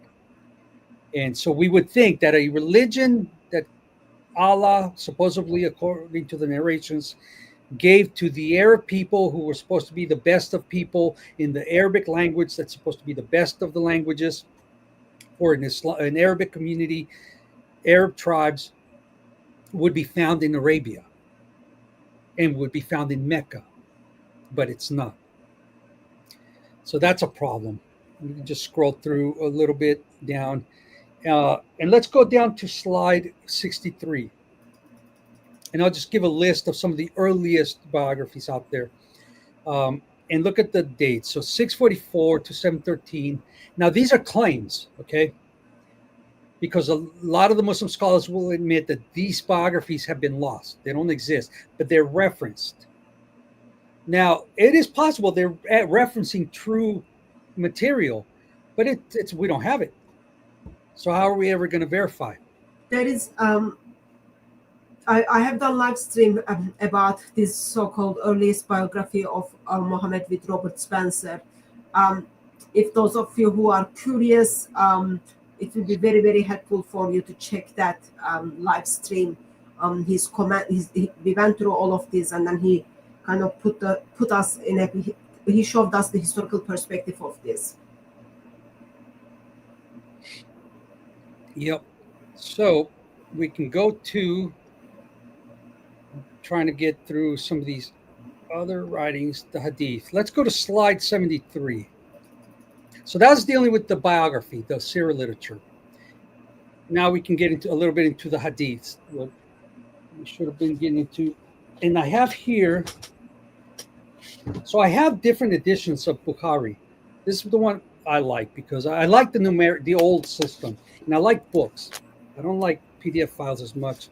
So I like to read the actual books, and I like the numeric system here better. So it'll mention the volume, the section, the book, the number, so forth. Whereas the new ones, people just go from 1 to 100. So Hadith number 22, Hadith number 55. It's easy, I get it, it's convenient, but I'm used to this older system because I'm old. So I have different editions of Bukhari. And this, again, this is one of 9 volumes. And when I would go to Santa Monica to do open air preaching, I would take volume 1 of this, and I would take volume 1 of Tafsir, Ibn Kathir. I would take volume 1 of different books. I would take the biography of Muhammad. I would take the Reliance of the Traveler, so that when Muslims would question the information I'm giving them, I'll just pull the book out. And I don't need to bring all 9 volumes, because some of the information I was quoting can easily be found in volume 1. And I would show them, look, it's there. And you'd be surprised how often they would say, you wrote that book. Like, I don't have a publishing company. I don't produce books on Hadith literature just for my convenience to come out here and get yelled at. So it's good to have the books to reference them. Slide 74, we have different, what do we have here? These are the different Islamic empires. You got to understand, Islam spread far and wide, fast. And different Islamic, this is critical because this is where a lot of the fabrication happened. I have a book that's printed out there. It is devastating in the narration of how these different dynasties were so thin, it spread out so far and so thin, and the Islamic leaders of the communities were a bunch of degenerate drunkards and immoral sexual deviants that could care less about Islam. But they were the leaders within Islam. They were the leaders of the Ummah, the Islamic communities. And according to Islamic law, Islamic jurisprudence, Islamic hadiths, the Muslims have to follow their leaders. Muhammad said, obey me as you obey Allah, obey the emir as you obey me. So he left that chain of authority. Obey him as you obey Allah, and then obey the leaders that come after him as you obey him. So ultimately, by obeying the leaders, the Muslims are obeying Allah ultimately, because it's that chain of authority. So the Muslims, no matter what, have to follow the Islamic leaders unless they're contradicting, the Quran, supposedly. But here's the problem. These leaders within all of these dynasties, these communities, remember, the Muslims have already told us in the earlier quotes that there were political issues and that caused fabrication of hadiths. Well, that's what happened here. There were narrators of hadiths that would travel and quote Muhammad and tell you about Muhammad's life. And they were getting to the point where anybody was giving quotes about Muhammad. And they found that there were contradictions. And so they said, man, we have a problem here. Every Tom, Dick, and Harry has a narration about Muhammad, and they're not all in agreement. What do we do? So they started regulating them. And then the leaders within these different dynasties, in the different sects, started paying the narrators to come up with narrations that agreed with their sect and their position and their theological and political views. And so then it started becoming more problematic. So they started restricting who can narrate hadiths and what kind of hadiths. And this is important because this is what happened here. There was no regulation. It started developing out of the problem. But by that time of the science of hadith, the waters were so muddy that there's no way to make heads or tails out of it, because the methods of the science of hadith that are applied today to try to find out what narration is accurate or sahih versus sunan versus da'if, such and so forth, came way after the mess. So now they're trying to figure out, well, did this really happen? Was this something Muhammad really said or did? Well, the only way for them to determine that is by their already preconceived notions. So it's a presupposition. Well, we already have this in our culture, our group, our sect, and anything that contradicts it, we're going to dismiss it as fabricated or as weak. And that is how the science of hadith developed. There was no true science. It was, well, we're only going to accept what agrees with us and those people in the chains of narration that we like. And if there's somebody there that we don't like, we'll recategorize this as weak. But this sect over here does like that guy and doesn't think he's weak, so they'll consider it to be sahih. And that's the problem, is that all of the entire Islamic, if you can go to the next slide, 75, I have more, and these are just dynasties and the dates for these dynasties, and how you can see that there was a lot of conflict, a lot of, all the way down to 76, 77, 78, and then 79. I just have a list of basically definitions for terms. So screenshot this slide 79, learn these terms, be able to learn how to apply them, how to use them, and also keep going to slides 80. We'll have more terms. I want people to remember these. And then finally, we have in slide 81 a list of the different compilations of hadiths. And you're going to be amazed at how unreliable they themselves think these are. Yeah, okay. So we have Sahih al-Bukhari, and now Sahih is not his name. Sahih is the term for authentic or credible or reliable.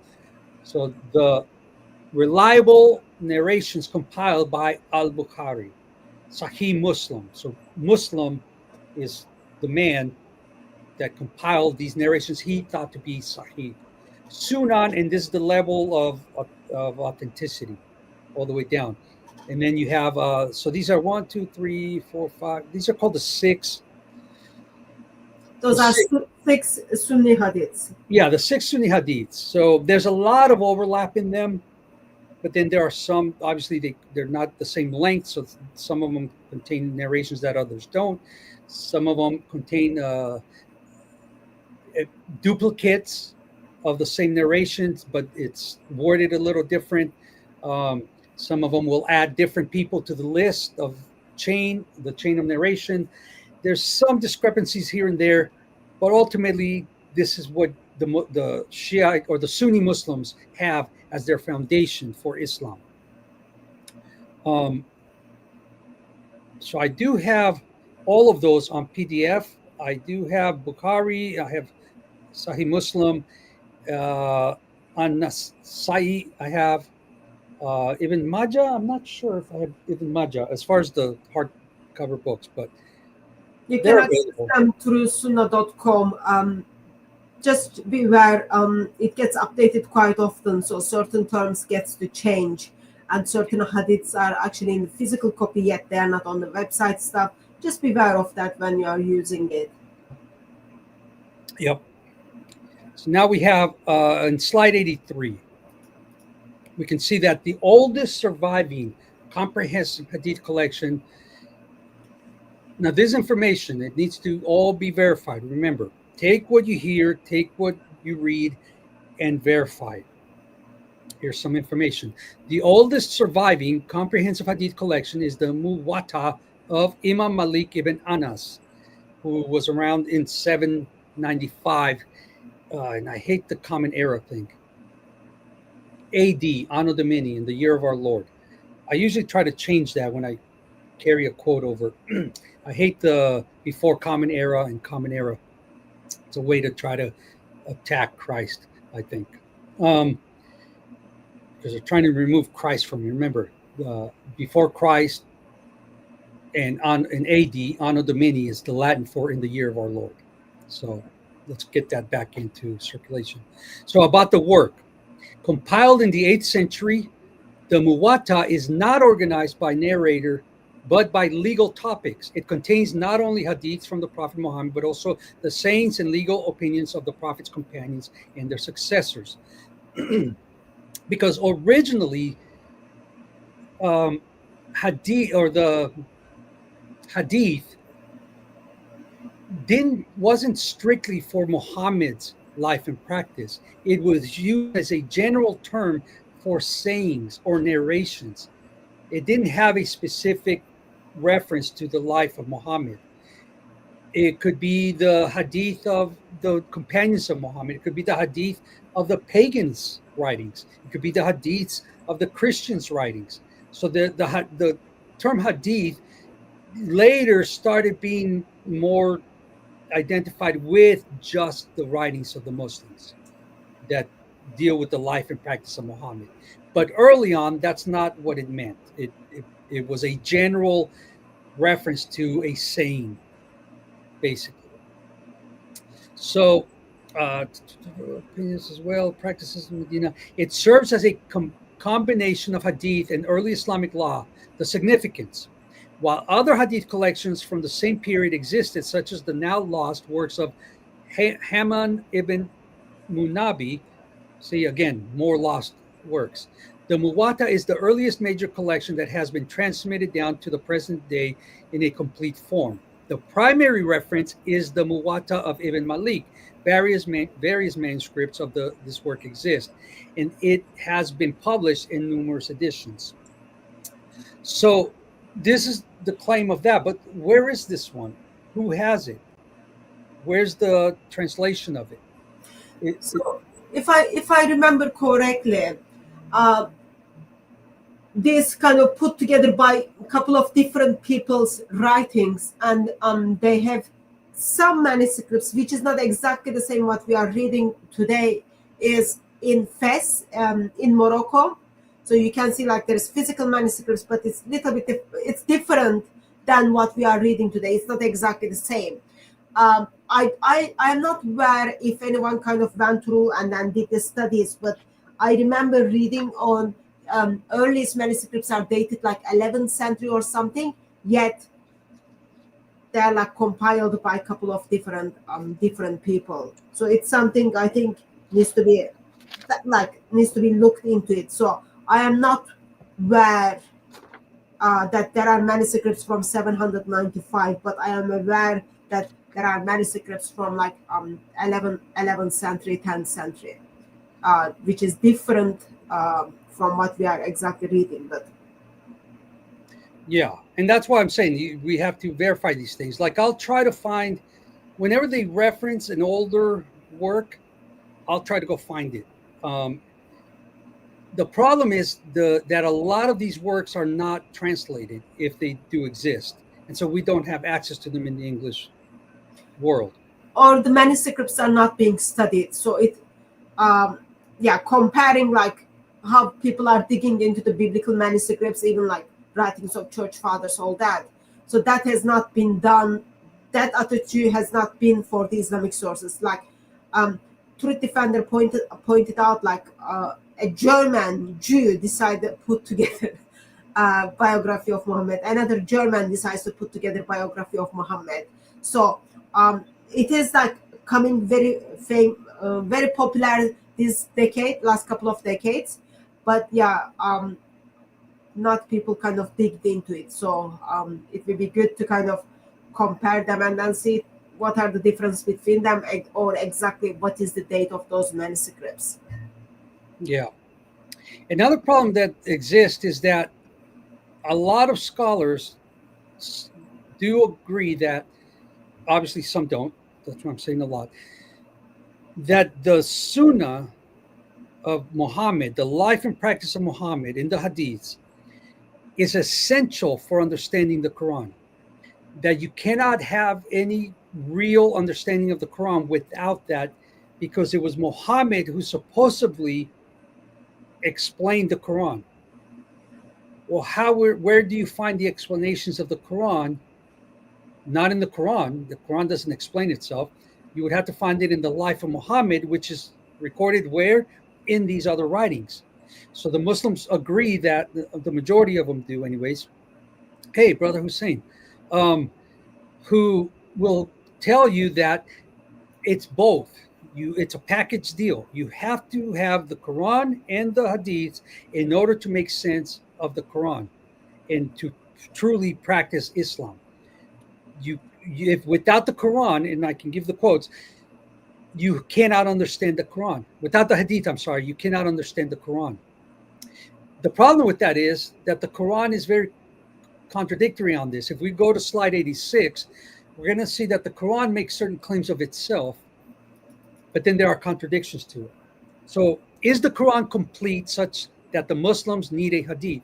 Because you do have Quran-only Muslims. I'm sure your audience has run across them or heard people claiming that they're Quran-only. This is an impossible position, and I'll demonstrate why. So many Muslims believe that the Hadith of the Prophet Muhammad is necessary to complete the Quran. However, Allah says in the Quran that the Quran is complete. And here's your Islamic references. Chapter in the Quran. Chapter 6, 115, 638, 6, 114, 12, 111, and 41, 3. And the word of your Lord, and then here I have some of those quotes. And the word of your Lord has been fulfilled, completed. 638. We have not neglected the book. 6, 114. That is, then it is other than Allah. Then is it other than Allah I should seek as judge, while it is he who has revealed to you the book explained in detail. The Quran is not in detail. Never was the Quran a narration invented. That's a weird quote. Never was the Quran a narration invented, but a confirmation of what was before it, and a detailed explanation of all things, and guidance and mercy for a people who believe. And then in 41:3 it says, a book whose verses have been detailed in Arabic Quran for a people who know. So these are the Quranic claims, that it's complete, it's detailed, it's explicable, it explains itself.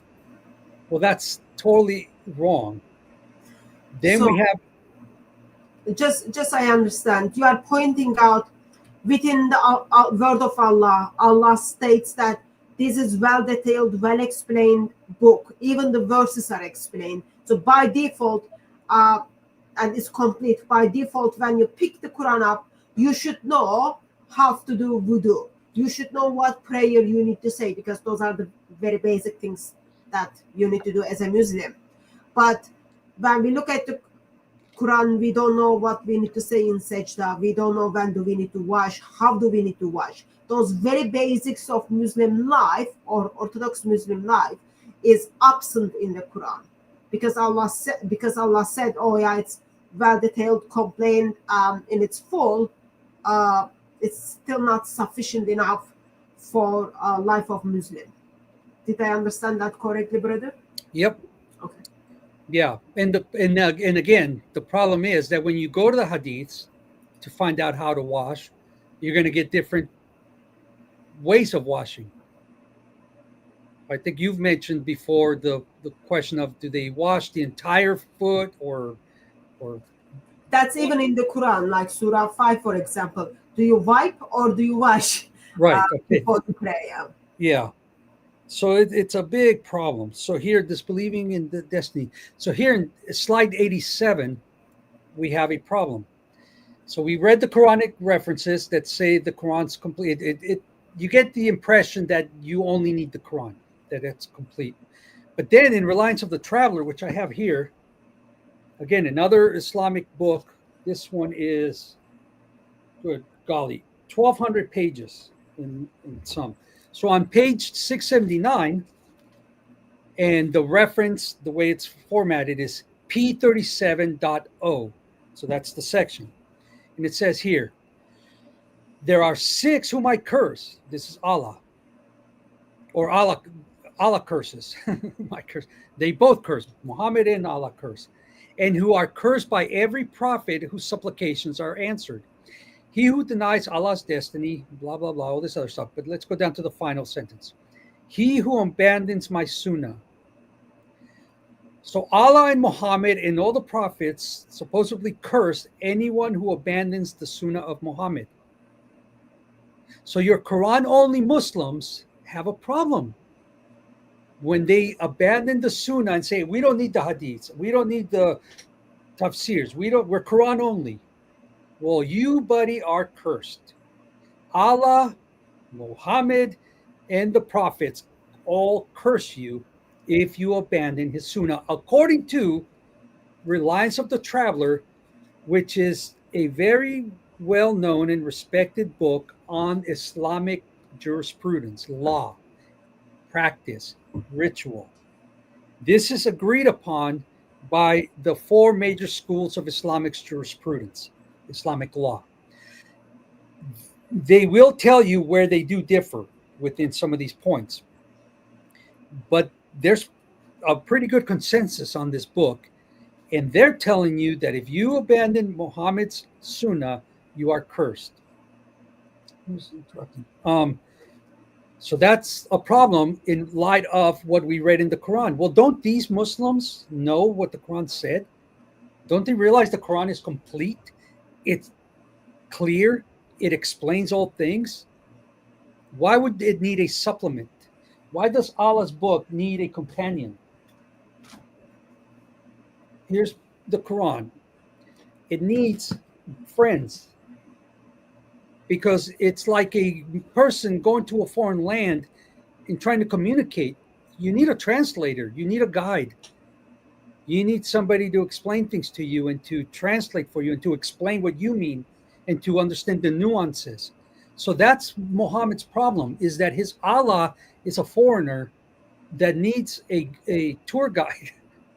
I'm sure you've given guides in museums before, Hatun, and you explain things to people, their meaning and such and so forth. Well, Allah needs a tour guide. So but that I guess the problem with that is, so Quran is the latest revelation to humanity, okay? Everything is being shut after Quran. There is nothing is going to come. This is the last thing Allah is communicating with his people.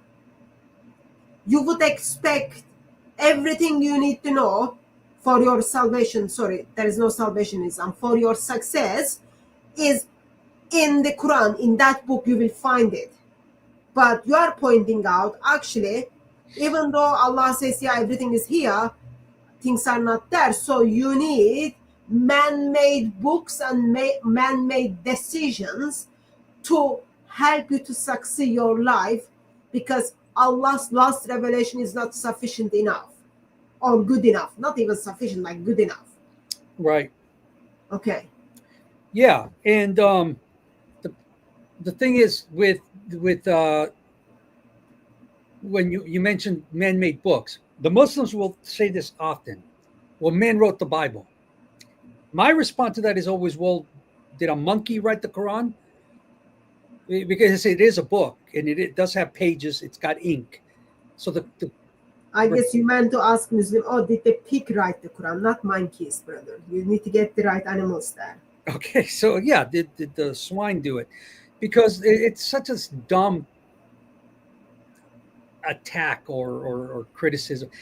Yes, human beings write books. Monkeys and pigs don't write books. The question is, are these writings inspired? This is the Christian concept. Are the writings inspired by the Spirit of the living God? You can't tell me a man did not write the Quran. You're telling me no one took pen to paper? It's stupid. The question is, are these writings inspired? So whenever they say, oh, men wrote the Bible, yeah, okay, fine. Who wrote the Quran? You know, when they say Tanzil, that it just dropped down out of paradise. No, it didn't. It didn't come down as a book. And then you have the copies. Whatever came to Muhammad, you don't have that. So you have a published copy of your book. Are you telling me the publishing company is inspired? That's Allah? It's a very silly, very ignorant, sophomoric, wise fool is the concept. So if you're a sophomore in college, you're a wise fool. Basically, it's sophomoric. So that's just a thing that came to my mind when you mentioned man wrote the book. If we go to slide 86, now we have. Before you move to slide 86, before you go back to slide 86, I wanted to point out that I am learning. Not 86. Sorry, go ahead. My bad. I'm not learning. I'm not only learning new things from your slides and the way you are explaining, but I am also learning new things from Ibrahim. He is stating that Muslims believe the same Jesus. And I am very encouraged to figure out that Muslims come to conclusion, yes, Jesus Christ is the eternal Son of the Father. Yes, Jesus Christ died on the cross for our sins. Yes, Jesus Christ walked out of that grave. He rules and reigns. I really appreciate that Muslims came to conclusion. And now it's good that you believe that Jesus, all you need to do is get on your knees and repent. Thank you. Yes, brother, which slide? Absolutely. Actually, let's go to slide 88. Okay, now we want to see. Forward. Excuse me? We are moving forward the slide. Yes, we got to keep moving, Hatun. You have too many slides here. So here the question is the Quran a hadith? Because we hear about hadith. Well, the Quran in 1, 2, 3, 4, 5, at least 6 places references itself as a hadith. In chapter 7, 185, it says, which hadith, the transliteration hadithin, I hate pronouncing Arabic. Besides this, do you believe in? In Quran 39:23 calls itself a hadith. In Quran 45:6 calls itself a hadith. In Quran 52:34 it calls itself a hadith. In Quran 68:44, in Quran 77:50. So all of these are references within the Quran to itself as a hadith. So this is why we got to remember, a hadith is simply a narration. There's no distinction between Allah's hadith and Muhammad's hadith. It's a narration. It's a saying. It's something that was blurted out. Somebody remembered it or recorded it, and that's a hadith. It never meant specifically things pertaining to Islam. Remember, Islam is the religion of hijacking. It hijacked terminology. It hijacked, for instance, instead of correcting Muhammad's grammar in the Quran, they will corrupt proper Arabic and say that this is a proper word or phrase or punctuation or whatnot, because that's how Muhammad gave it. So they hijack the language and make it seem as if Arabic is an Islamic language. Arabic was around before Muhammad was a twinkle in his daddy's eye. So Arabic is not Muslim Arabic.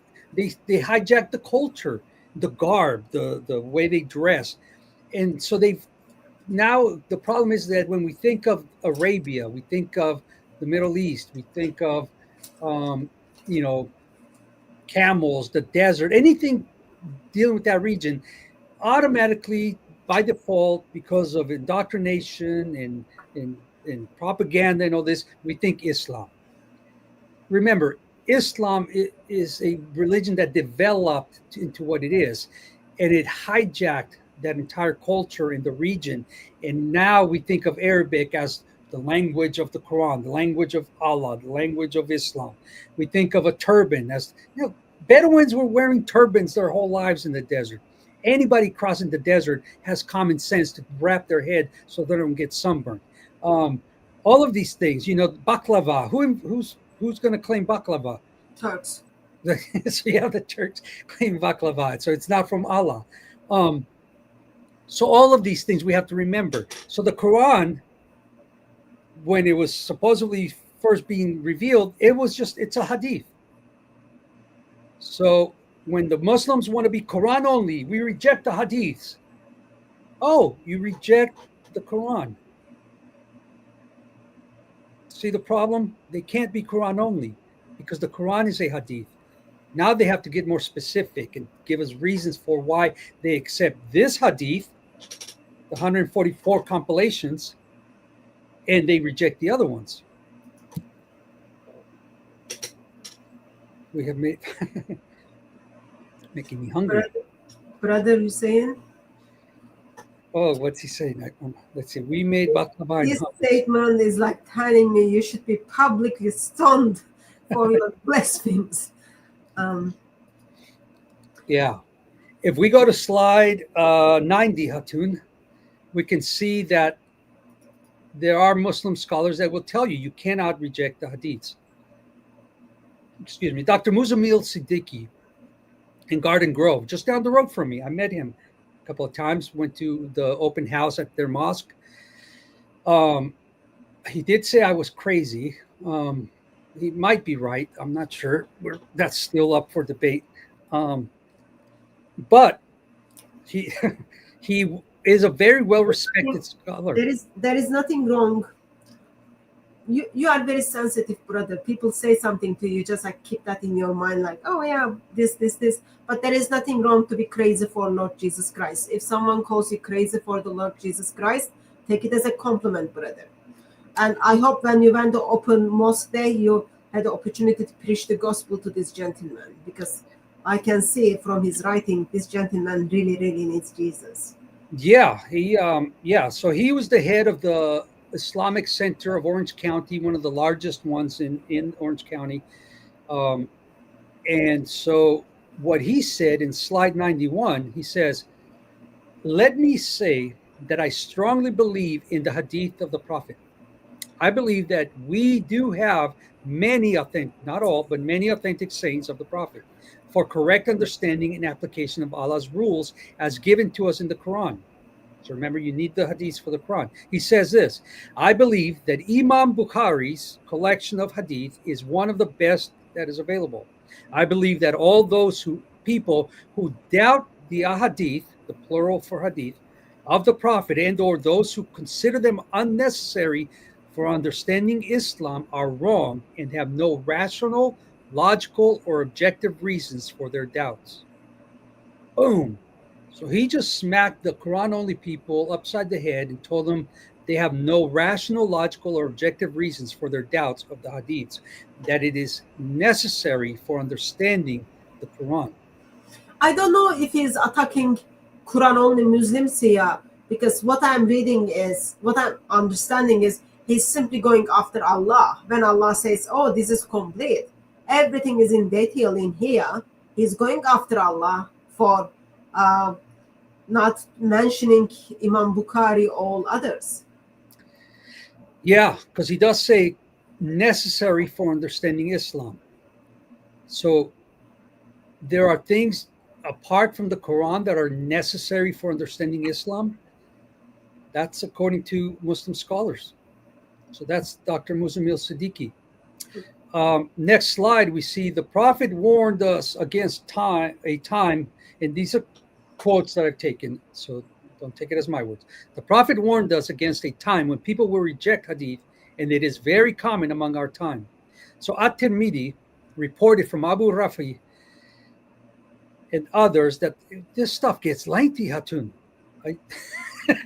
I can understand why people don't want to study this stuff.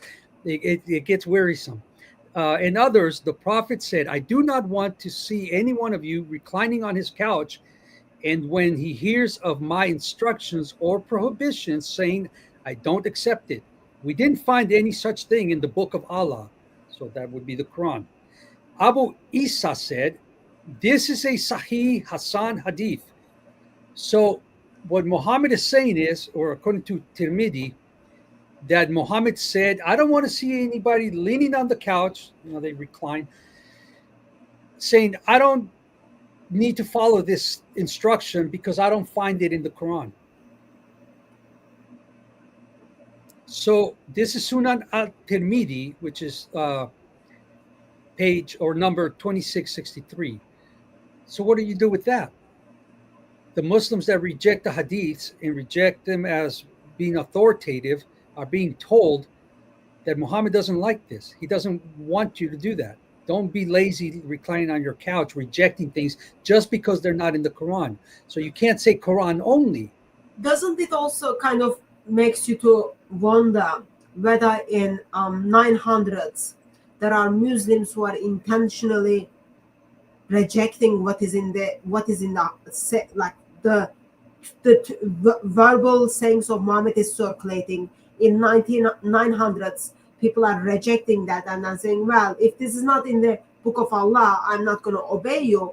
And then it gets put into hadith for those people, like not only in 21st century Muslim only, Quran only Muslims, but also similar situations where existed in 900s.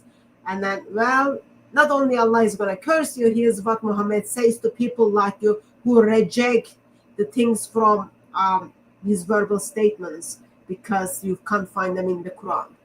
Yeah. Just like it's same Quran only Muslims are around 900s, and then response comes to that. Because remember earlier you pointed out Muslims are using hadiths to justify what they want it to be practiced to fit in their political agenda. So now it's in the agenda of Muslims that they want people to follow the hadith. And when people reject the hadith, is what Muhammad says to those who reject the hadith, and then that's get to put into the hadith. Yeah. Well, it gets worse. Imam Ishaq ibn Rahawai. Okay. Imam ibn Ishaq said this. And folks, look these men up. Look up these people, because if I take the time to give you their entire biographies or their background or authority or place in Islamic jurisprudence and law and whatnot, it'll take a lot longer. So I'm not just, like Hatun said earlier, this is not just anybody down the street that I'm quoting. I'm referencing these people because they're to some degree authoritative within certain camps, if not a large amount of people. So anyway, so there's an imam, and he says this: whoever hears a report from the messenger of Allah that he accepts as being sound, then rejects it, not by way of dissimulation, otherwise, not by because he's being threatened to reject it, but just rejects it after having thought of it as sound, is a disbeliever. That's for Shabir Ali, right? Well, here's the problem. That's for some of the other Muslims who reject very basic teachings in the hadith, like from age of Aisha to place of woman. Yeah. Yeah, and that's an excellent point, because now he does say anyone who accepted it as sound and then turns on that and rejects it. But the problem is this: what do you do as a Muslim if your leaders, your scholars that Muhammad said you should follow, the way you follow him, the way you follow Allah, believe this is authentic hadith, and then you disagree with them, you reject it? Where does that put that Muslim? not in a good position. You are daring to question your leader when Muhammad told you to follow your leader ultimately the way you follow Allah. And then you're saying, oh, I know better than this sheikh, than this imam. And I'm going to say that's not authentic. Wow. And it happens all the time. Every time a Muslim tells you, oh, I don't agree with that hadith. I don't agree with that reference. I don't agree. By what authority? And again, I'll reference the Roman Catholic Church or the Eastern Orthodox, the Greek Orthodox, and all the other so-called Orthodox churches who are running around the YouTube, the interweb, disagreeing with their leaders. They want to say, oh, I'm an Orthodox. And then I'll quote something from their masters, their leaders, and they don't agree with it. And I'm like, don't call yourself a Catholic or an Orthodox if you're going to run around disagreeing with your masters that you are supposed to bow down to and follow. For instance, the Vicar of Christ in Roman Catholicism. This is the man who is in the place of Christ, and you're going to disagree with them? It's ridiculous. Figure out what you believe, why you believe it, and have the courage of your convictions to follow it through. Don't be a coward or a hypocrite and profess your own way of practicing your religion. My Lord is Christ. My authority is his word, the Bible. I don't appeal to men, Calvin or Luther or Zwingli or anybody in church history. I appeal to scripture as my authority. But when you follow a certain religion like Islam or Rome or the East, you don't have that option. You don't have that freedom. By their own authoritative decrees, dogmas, proclamations, you have to follow their doctrines to the letter without deviation, or you are not allowed to claim to be a part of that. So this is the hypocrisy we see in so many people that claim to follow a certain path and yet deviate from what is considered to be sound and orthodox in that path, as if they had the right to do that. There is no freedom of conscience in Islam. There's no freedom of religion or expression. You have to follow what they've left you. And the same goes for these other cults. You have to submit to them wholeheartedly or find a different religion that you want to follow that suits you, because apparently you don't like what you claim to be following. And that's hypocrisy.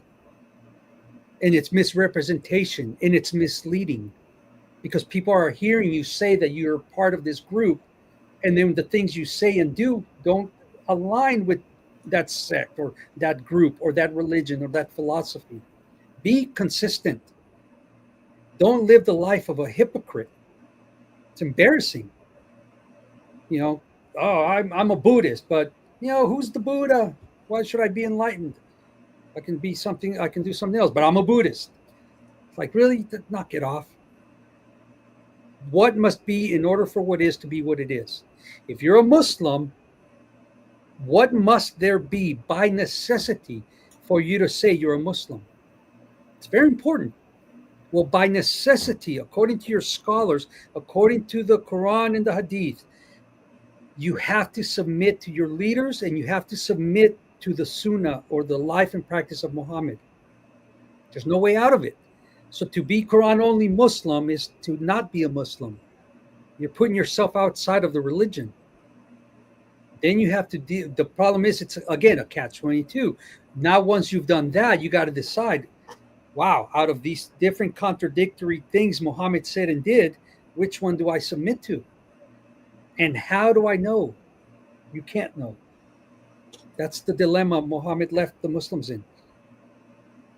What do we got here? So now if we go down to the next slide, As-Sayuti, he said, you should understand that whoever denies that the hadith of the Prophet constitutes Sharia or Shari,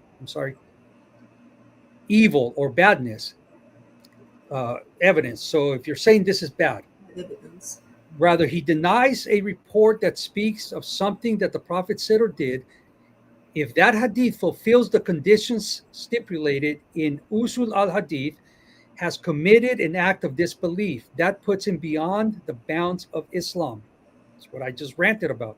And he will be gathered on the day of resurrection with the Jews and Christians. And you Muslims don't want to be gathered with us, right? We're the worst of creatures. Or with whomever Allah wills. It could be with the Buddhists then, of the disbelieving groups. So you Muslims, if you deny a hadith of Muhammad that constitutes evidence, you are going to be gathered up with the disbelievers, according to Islam. Now, obviously, we as Christians know this is all bunk. This is not going to happen. There is no Allah. There is no judgment of Allah. There is no gathering of anybody. But your religion teaches that there is. And if you believe Allah's words and you believe Muhammad's words, that is true for you. And if it doesn't bother you, again, are you living a life of hypocrisy as a so-called Muslim? You really don't believe this is going to happen to you if you reject the hadiths? There's no conviction in your heart that, wow, this is truth. Then why do you follow such a worldview? Then it says, to continue, in fatwa, fatwa is an edict, a decree, a declaration. Al-Lanjna Adana, you guys can read it. The one who denies that we should follow the Sunnah is a disbeliever, because he is expressing disbelief in Allah and his messenger and rejecting the consensus of the Muslims. And here's your fatwa, and that's volume 2, I believe it's section 3194. So you don't have a choice but to follow the Sunnah of the Rasul of Allah, the life and practice of Muhammad. Where do you find the life and practice of Muhammad? Where do you find his example? What are his hadiths? We have them here. I have them. I probably have read more of the biographies and the life of Muhammad than most Muslims listening right now. Because I've gone through them. I have them here.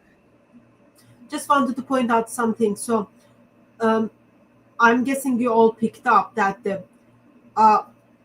word of Allah is equal to Muhammad, to Muhammad, as well as to consensus of Muslim scholars. So Quran is equal what Muslim scholars are saying. What Muslim scholars are saying is equal to the word of Allah. Like that is like this shirk simply screaming out. Allah, Muhammad, and the consensus of Muslim scholars are one. Yeah. No difference. Nothing different. That's Correct. like shirk and double shirk and shirk akbar. That is. Double shirk.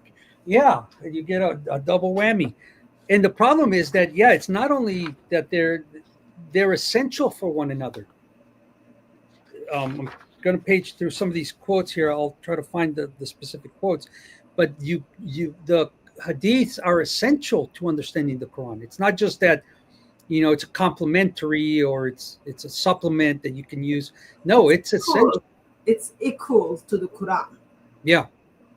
Think about how serious that is. It's very serious. Next slide. It's 94. This is just a thing I found online, but it had the quote. I didn't want to rewrite it, so I just screenshotted it. Al-Alama ibn al-Wazir, he said, rejecting the hadith of the messenger of Allah when one is aware that it is his hadith constitutes blatant disbelief.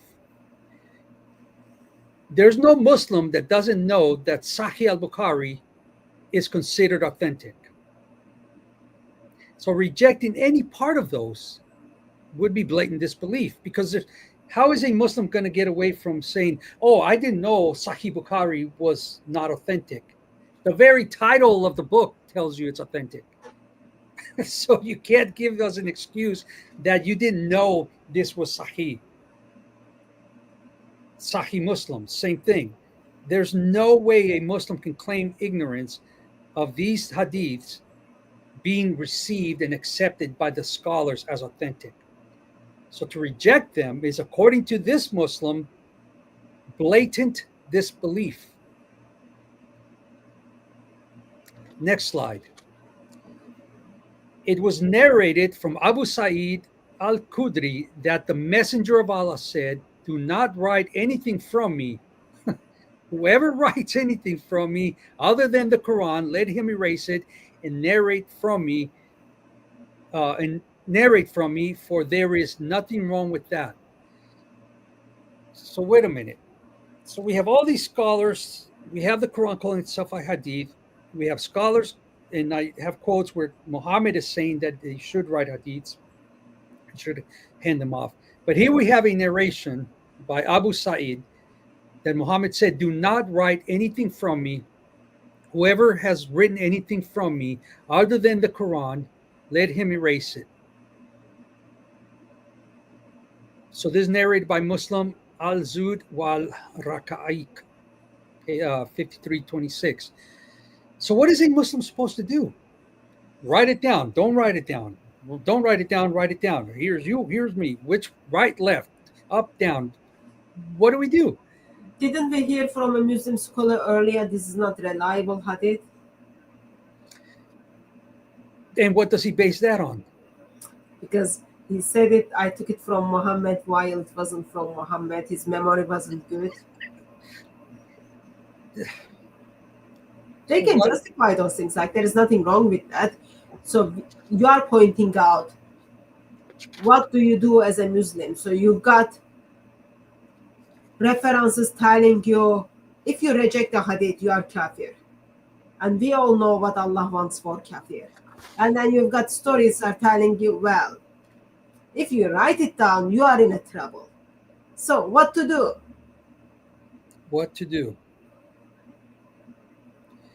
Yeah, they're stuck in a dilemma. There's so many dilemmas with Islam that you can pick one of many ways of dealing with Muslims. You know, some are easier than others, lengthier discussions than others. Here we just drop the quotes. We're just telling them, here's what your Muslims have said. Here's what the Quran says. Reconcile it. Make sense out of this for us. Because to us, looking into it, we're like, well, in one hand, it's saying the Quran is complete. In another hand, it's saying it's not complete. In one sense, it says it's detailed. In another place, it's not detailed. In one place, it's follow Allah. Then follow Allah and Muhammad. Then they're telling us that the life and practice of Muhammad is perfectly preserved. Then in another place, there's corruption, there's manipulation, there's inconsistencies. All Muslims are united, they're one, but then they're disagreeing on every point of their religion here. What do you Muslims expect us to do from the outside? Hatun, can you take over for 30 seconds? Sure. Why do you want me to take over, brother? Yeah, I have to get something from the door. That's okay. Your delivery arrived. Probably the book you were waiting. That's fine. So while Truth Defenders kind of goes to the door, I want to point out something. As a Christian, when I'm in a place, I'm not gonna kind of I don't like to make a case regarding why Muslims must follow Hadith. Like you meet with Quran only Muslims, and then you kind of find yourself, you are defending the Hadith and then asking them why they should be following Hadith. I guess that comes by default. As a Christian, we look at the Bible and then we see Bible has the supreme authority for everything. And you want Christians to follow the Bible in its fullness, right? And you, by default, you want Muslims to do that as well. But when you kind of encourage Muslims to follow the Hadith, you get to see like Hadith is so messed up. You don't want them to follow Hadith and the Quran. So we want them to walk out from Hadith and then from Quran by both together, because at the end, both of them are taking Muslims to hell. But also we want to make sure like people are very much aware of what Islamic tradition, what Muslim scholars are telling us, the danger of not following Hadith. Therefore, when you get to see the fights among Muslims versus Quran only Muslims. You've got like fatwas regarding the Quran only Muslims that they should be killed. It's because of those teachings, and they take it very seriously. It affects them in this world. Brother, you are muted, just be bad. It affects them in this world, and Allah goes after them in coming age.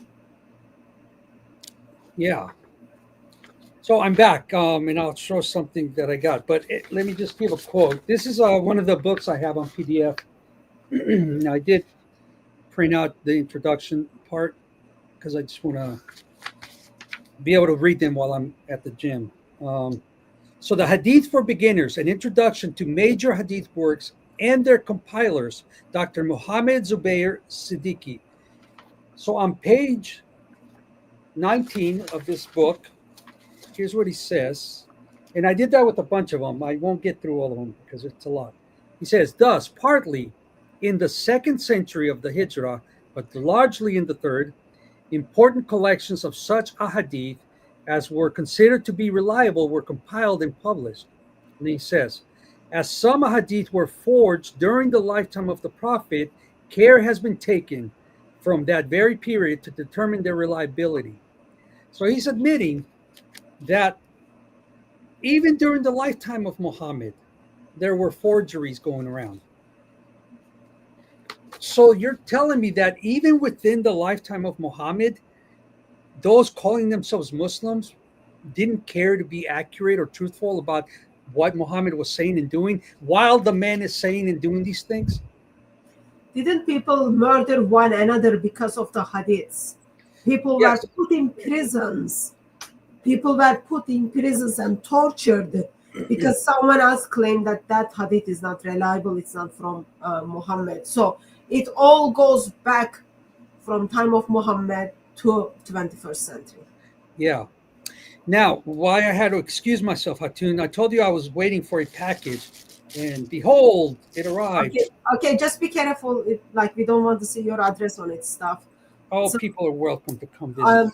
I apologize for people who just kind of see that this live stream is about to become how Truth Defender is receiving a book, and how excited he gets about the book he receives. And Oh, well, look, because I have this on he PDF. is a member of Amazon, and there are lots of things like I really want to say, but I shouldn't be saying. Go on, brother, show us the book you received. Okay, so just for people, so people understand look. So I ordered this book just the other day, Hadith Literature. Its origins, development, and special features by Muhammad Zubair Siddiq. Wait, didn't I told you that's what I'm quoting. So now I get to read the entire book, cover to cover, and show you that this information that's being written by Muslims is available for us to look at, to scrutinize, and we are taking the time and spending our money on this stuff so that we can better communicate with Muslims and show them that the problems that we are reading in their books are there. They're the ones telling us this stuff. And in fact, let me confirm, I don't know that it's the same edition, but it's not the same edition. No, it's not the same edition. You're right. This is the older one. But I ordered a copy of it, so now I like physical books. So it came. So we're doing this. This just arrived a few minutes ago. So I'll be able to read that in a little bit. I need people to understand that we're hopefully the Christian apologists that are out there are doing this. They're going to the sources. They're going to the material, and they're taking the time to highlight, to quote, to reference for the sake of the Muslims, not for our sakes. I don't want to keep spending money on this stuff. I could be reading something else. Now, given I enjoy reading stuff, so trust me, it's not like I'm really suffering that much, because I like reading and I like finding stuff and doing research. But this is just to make the point that this stuff is there.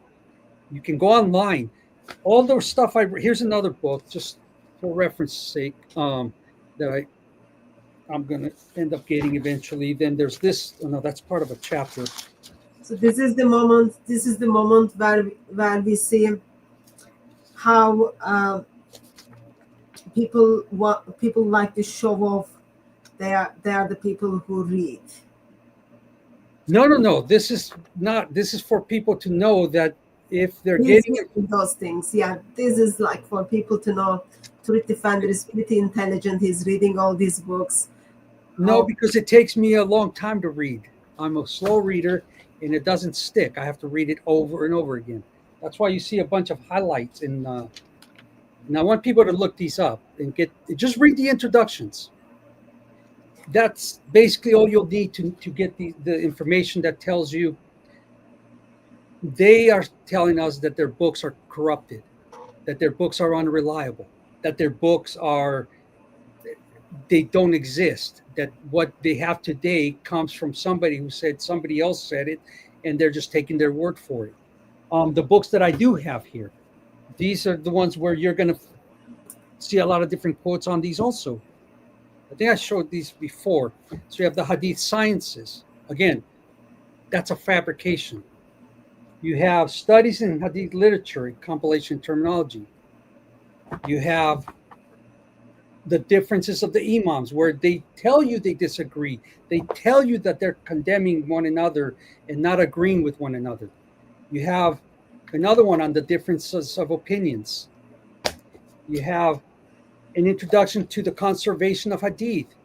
And in these, they are telling you that there are fabrications, there are contradictions, that they're not reliable.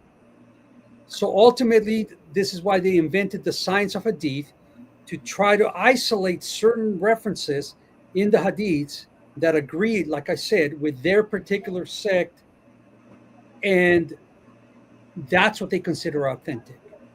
So there is a reason. There is a reason that Muslims are publishing these books, and there is a reason most of Muslims are not reading these books, because I remember hearing from someone, they said like the Muslim who studies and digs into Islam becomes ex-Muslim.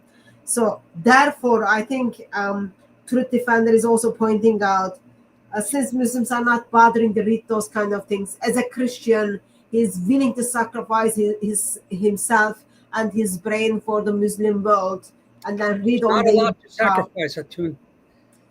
So I'm being very generous because there's not much to to sacrifice there. Let me read another quote. Actually, no. Let's go to slide 98. This will be the great moment for me to remind you, which I put it in the private chat. Just update you that we've been live for 2 hours, 38 minutes, 54 seconds, brother. Oh, wow. You have to shorten your presentations, Hatun. Okay, let's get just some info on the hadiths here. And just so people have a reference of how little trust the Muslims have on their own writings, their own hadiths. These works that are supposed to be a companion to the Quran, wherever that went, the Bukhari. So these writings right here that are complementary, they're basically tied at the hip. The Muslims have no faith in them and will give them to you by example, because these are in their own introductions. Like I said, I love reading the introductions to the books because in that they do say a lot. So what do they say? Sahih al-Bukhari, the most authoritative reference to the life and practice of Muhammad, considered authentic by the very title. Sahih, right there, al-Bukhari says this. Well, we'll just give you the statistics. So out of 600,000 traditions that were placed before Bukhari, he went to different places, compiled them, he had them before him. Out of 600,000 narrations that he compiled, he only selected 7,275 as authentic. Think about that. That comes out to only about 1.2% acceptance. Now, it's another issue to say, could he have really collected and gone through 600,000 narrations and applied the science of Hadith to them? Where he's following all the chains in the narration. He's doing biographical studies on all the people mentioned, because remember, each person in the chain has to be trustworthy, reliable, accepted, respected. So that means every person named in that chain of narration, he has to apply the science of studying the narrators. That's a whole different field. There are books written on the narrators. So we have to believe that Bukhari did this with 600,000 narrations in order to conclude that only 7,275 were reliable. That's a monumental task in and of itself. Then we have the second authority to Bukhari, which is a collection by Muslim.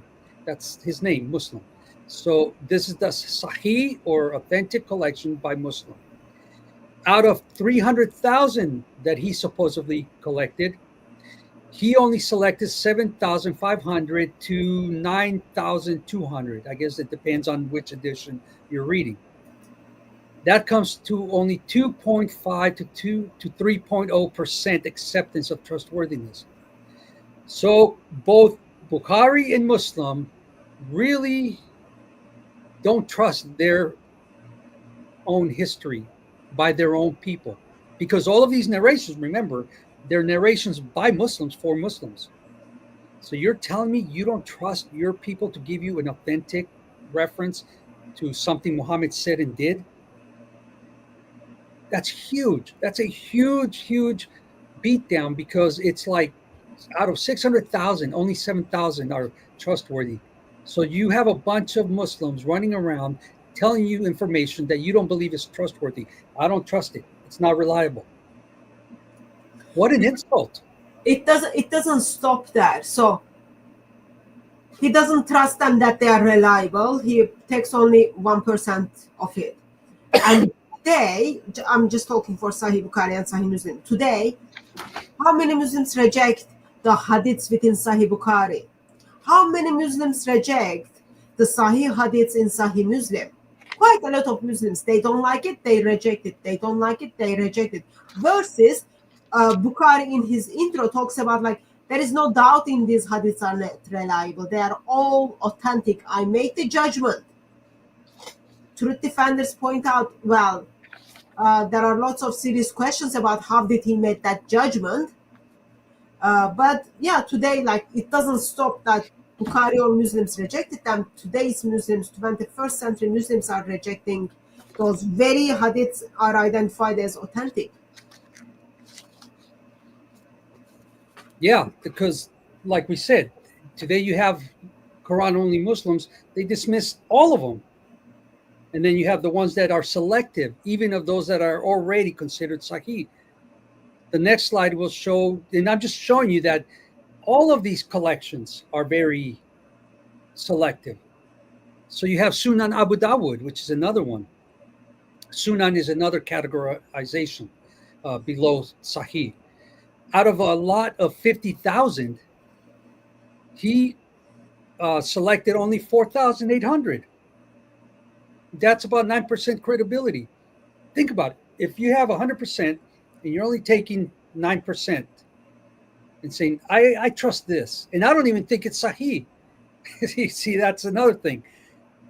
So he didn't even categorize his 4,000, 4,800, let's call it 5,000 as authentic. He just said they're sort of reliable. They're kind of trustworthy. They're not really Sahih, but they're pretty good. Then after him, you have Ibn Majah, who did another collection of Sunan hadiths, which is he's also considered one of the 6 authentic collections. and it contains 4,000 narrations. So remember, let's take the largest number, which is Bukhari. He compiled 600,000. Okay, so let's say these 600,000 are available to all of these Muslims, which I doubt they are. This guy, Sunan Ibn Majah, only compiled and presented 4,000. Then after him, Sunan Nasai is a collection of hadith compiled by Imam Ahmad an-Nasai. His collection is unanimously considered to be one of the 6 canonical collections of hadith. Let's see, in 52 books, let's see, where am I at? 5,700. Of the Sunnah of the Prophet, it contains roughly 5,700 hadiths in 52 books. Is one of the most important hadith collection. Okay, whatever. So he's got 5,700 hadiths. Then we have after him, we have I'm getting blinder every day. Tirmidhi. So we have Tirmidhi.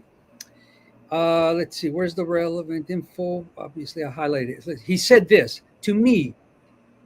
Oh no, this is Al-Hafiz Abu al-Fadl al-Maqdisi said, I heard Imam Abu Ismail Abdullah bin Muhammad al-Ansari in Hara when Abu Isa at-Tirmidhi in his book was mentioned before him, saying, to me, his book is more useful than the books of Bukhari and that of Muslim. So wait a minute. So his book is more useful than the hadiths that are considered sahih. Well, in what way? How so? If these are sahih and they contain the life and practice of Muhammad, how are these narrations more useful? So somebody should take the time to compare them and say, in what sense are they more useful? What is this guy giving us that Bukhari didn't? Why didn't Bukhari think that this information was useful? If Bukhari did not include everything in these narrations, the question is why? But there are lots of hadiths in Tirmidhi is identified as like diet stuff. So even though you are telling me early Muslims thought his work is much more reliable than Bukhari and Muslim, his work is identified as daif by later scholars. Some of his work. Yeah. So, yeah, it's a big mess, this stuff. So those are the problems with all of these narrations, that they claim to have had a huge pool from which to pull, and then they only trust a tiny little fraction. Less than 5% across the board is trustworthy. And then they want us to accept it. I don't know how that's convincing to us. Give us a better reason to believe in your material, and maybe we'll start paying more attention. But having read a lot of this stuff and looked at it, I'm not convinced. I don't know about you, Hatum, but I haven't been convinced by any of them so far. If we look at, let's go to slide, and I know we're getting close to concluding here. I just want to show something on abrogation, because so that people understand that there's a problem with, if you go to slide 110, and then I'll get to a specific one that'll show the issues with abrogation.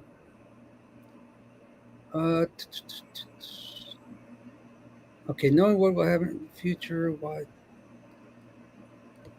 Sorry, getting interrupted. So far, couple of things should get our attention. Is we were pointed out how early Muslim scholars commented on people who reject the hadith, and then they are labeled as kafir, disbelievers.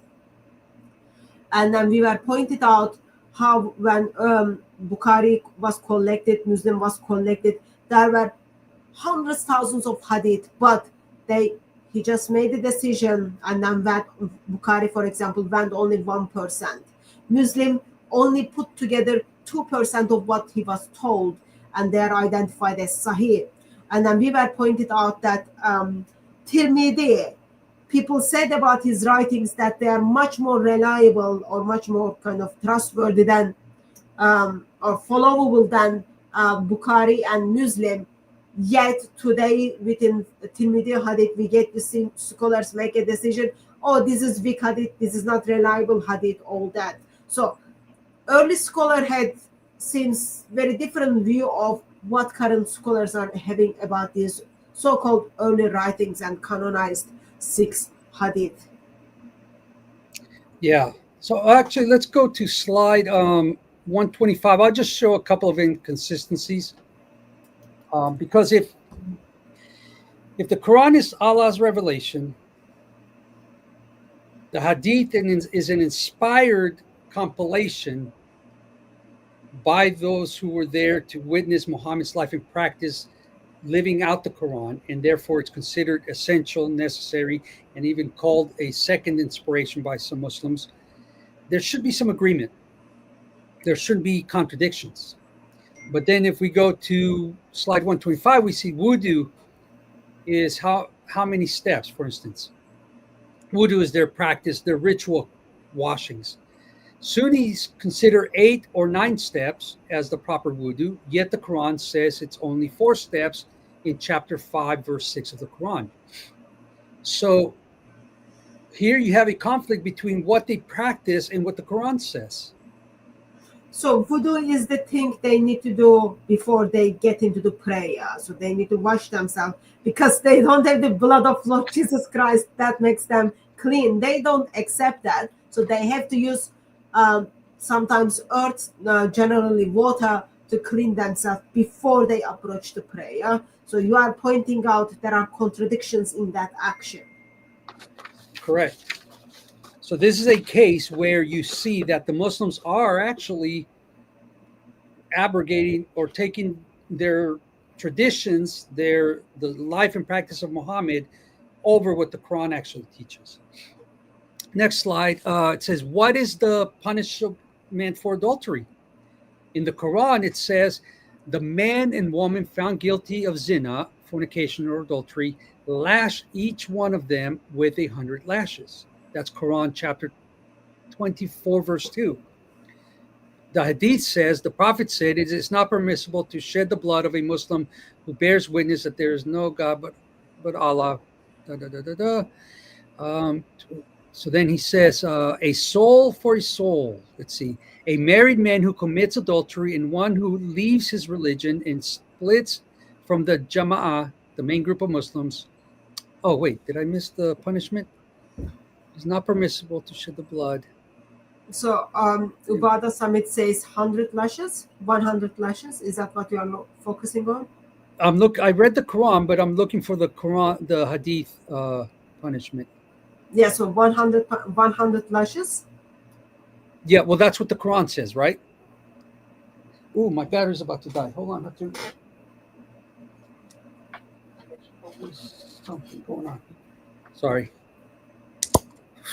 Saved by the nick of time. I would have disappeared. Okay, I think I'm trying to see the messenger. Give me 1 second. So, okay, married man with adultery and one who. Oh, the Prophet said, it is not permissible to shed the blood of a Muslim who bears witness that there is no God except Allah and that I am his messenger, except one in 3 cases. Oh, okay, so the Quran is saying 100 lashes. The Hadith is saying you can shed their blood, and it's in the context of you can kill them. The punishment is death. Because he's saying it is not permissible to shed the blood of a Muslim, except in 3 cases: a soul for a soul, a married man who commits adultery. But up on top, it's lashes. Now, somebody's going to say, well, if you get the lashes, you're going to shed blood. But the Hadith says it's not permissible to shed their blood. So how is it that you can punish somebody, according to the Quran, by lashes and not violate what the Hadith is saying? There's a contradiction there. Also, if we read Ubadah bin As-Samit, Let me see here. I just want to make it make sense for people here. Okay, when a married male commits adultery with an unmarried female, 100 lashes and banishment for a year. And in the case of a married male committing adultery with a married female, they shall receive 100 lashes and be stoned to death. How do you stone somebody to death without shedding their blood?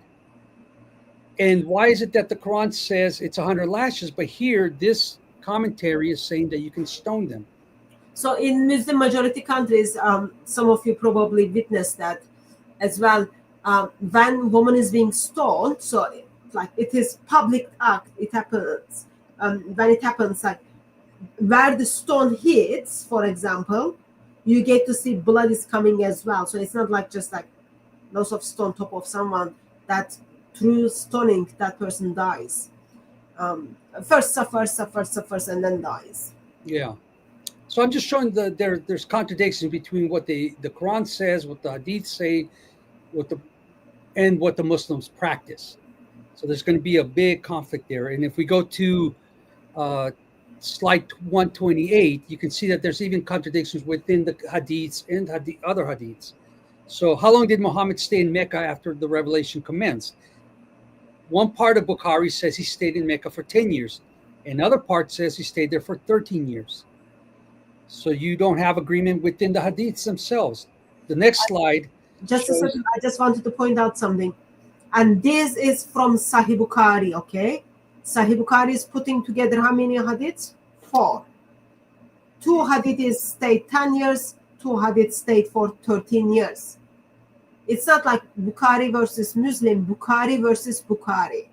And this is the gentleman who made a decision how many hadith needs to be in the Sahih hadith. So wisdom of Allah, or whoever kind of give him that wisdom to do so, that through dream, he gives us 2 different information. And there's a problem because look, somebody might think, oh, what's a couple of years here and there? Well, it does become a problem when you start collecting all the discrepancies in numbers, in dates.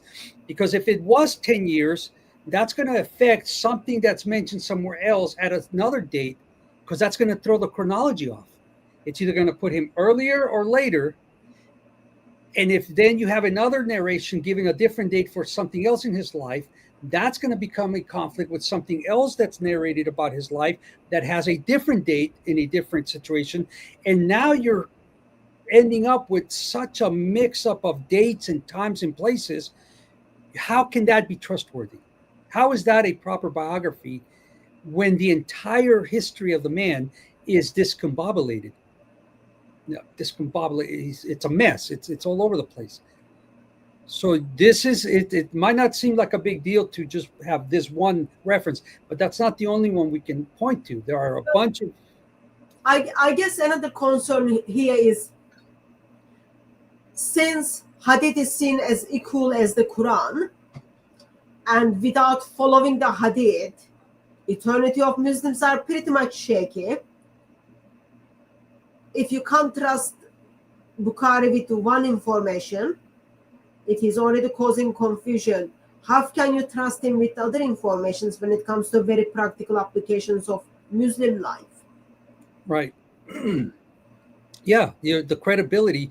And remember, the science of Hadith dismisses the isnad as being sahih if there's a questionable narrator that was either even if the person made a mistake somewhere else on another thing, he was considered unreliable, they'll dismiss him.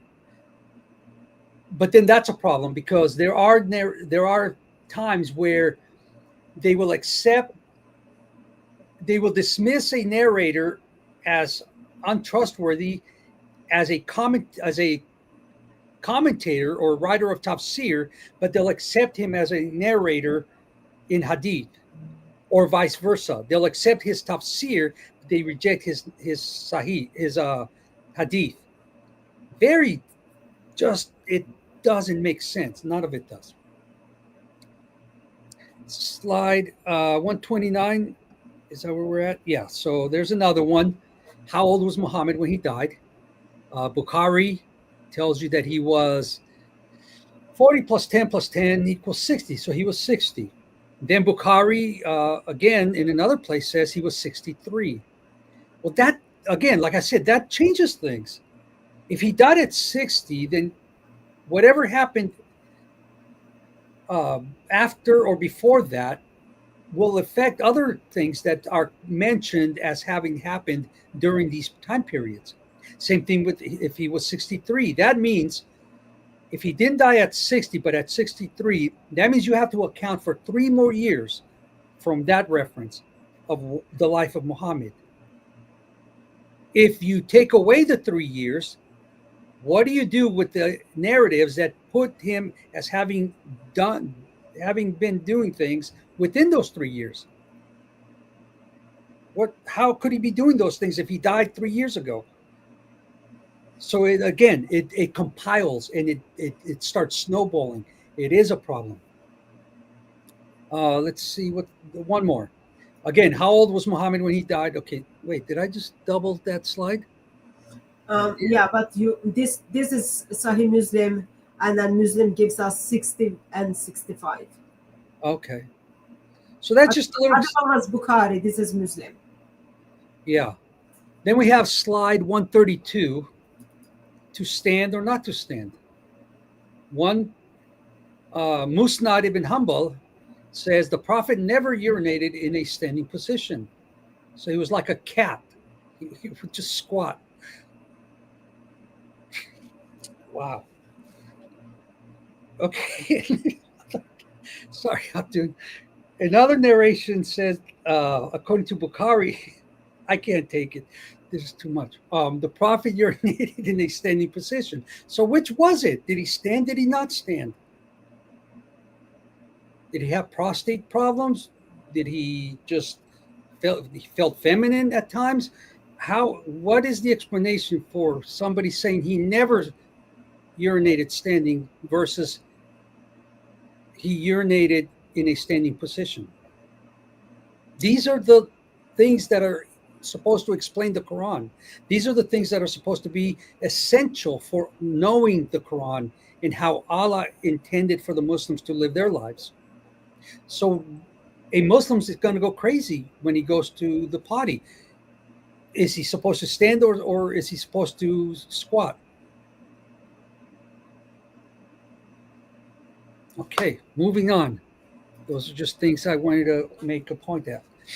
Here's another thing I found problematic. Remember, we were talking about the memorization of the Muslims, how they supposedly memorized everything. Let's see.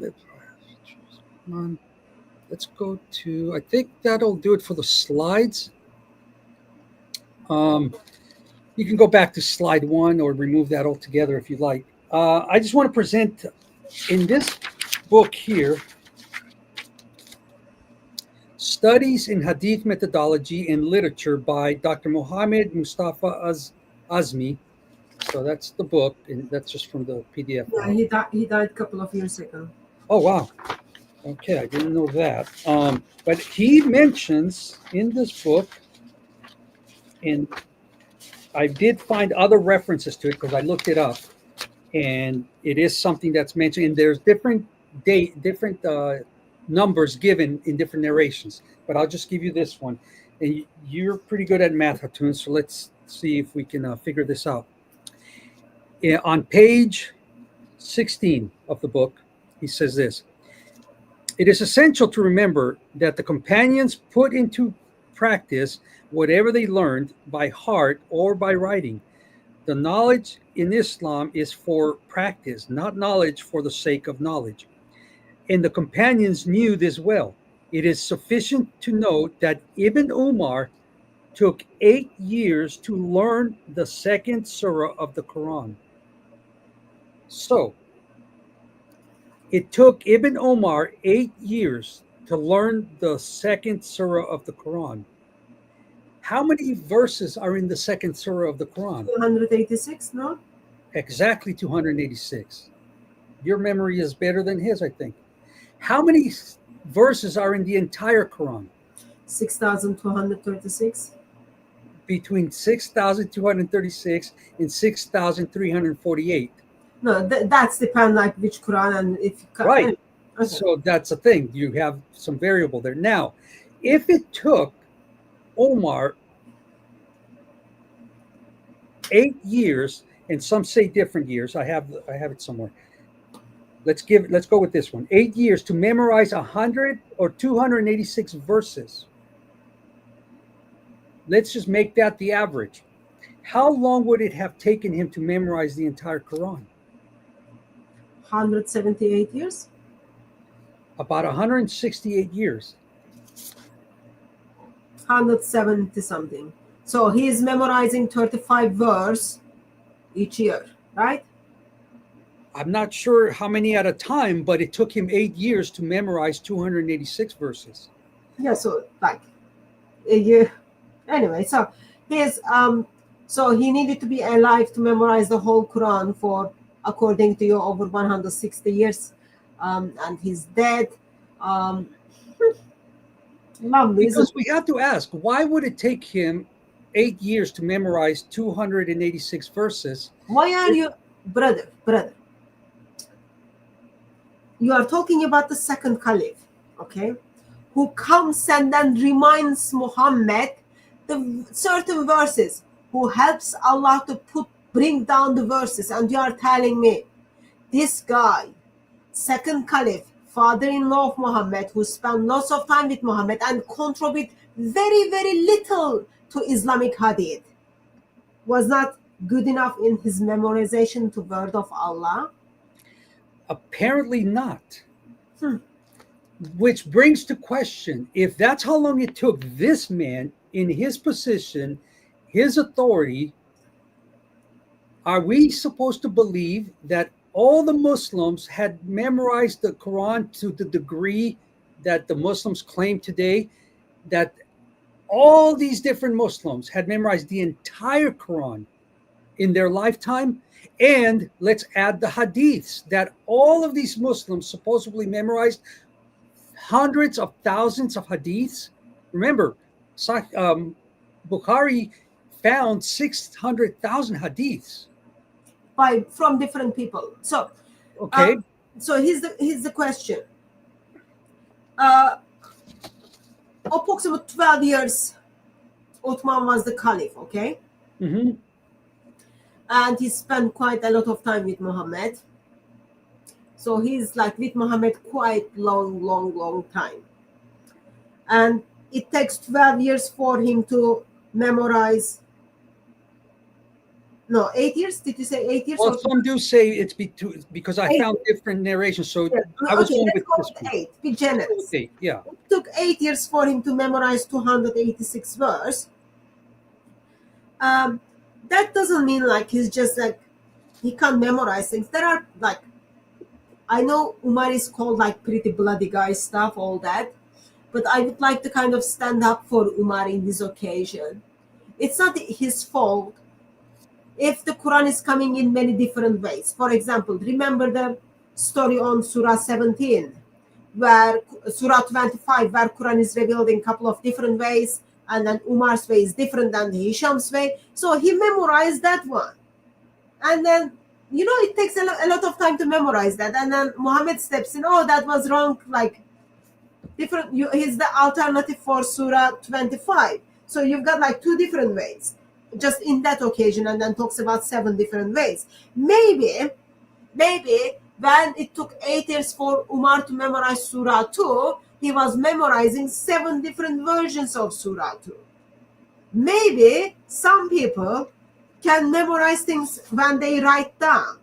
If I read something, there is a big possibility I would remember which page number, which line, okay? But if I listen something, there's a possibility I will just like ignore that. Maybe Umar is one of those guys who needed to write down and then learn it. Maybe it wasn't his priority. Maybe there are lots of things. But did he have over 100 years to do all that? Well, I don't think we've got sources tells us Umar memorized whole of the Quran, right? Well, are you going to tell me that a close companion of Muhammad This is what I'm going to tell you. Not only close companions of Muhammad, father-in-law of Muhammad, who helped Allah to bring some verses into the Quran, took 8 years to memorize Surah 2, yet he knew the verses couldn't make into the Quran, for example, stoning of adultery stuff. He knew those verses by heart. But his priorities were different. His priority were focused on breast versus focused on Adam and hell.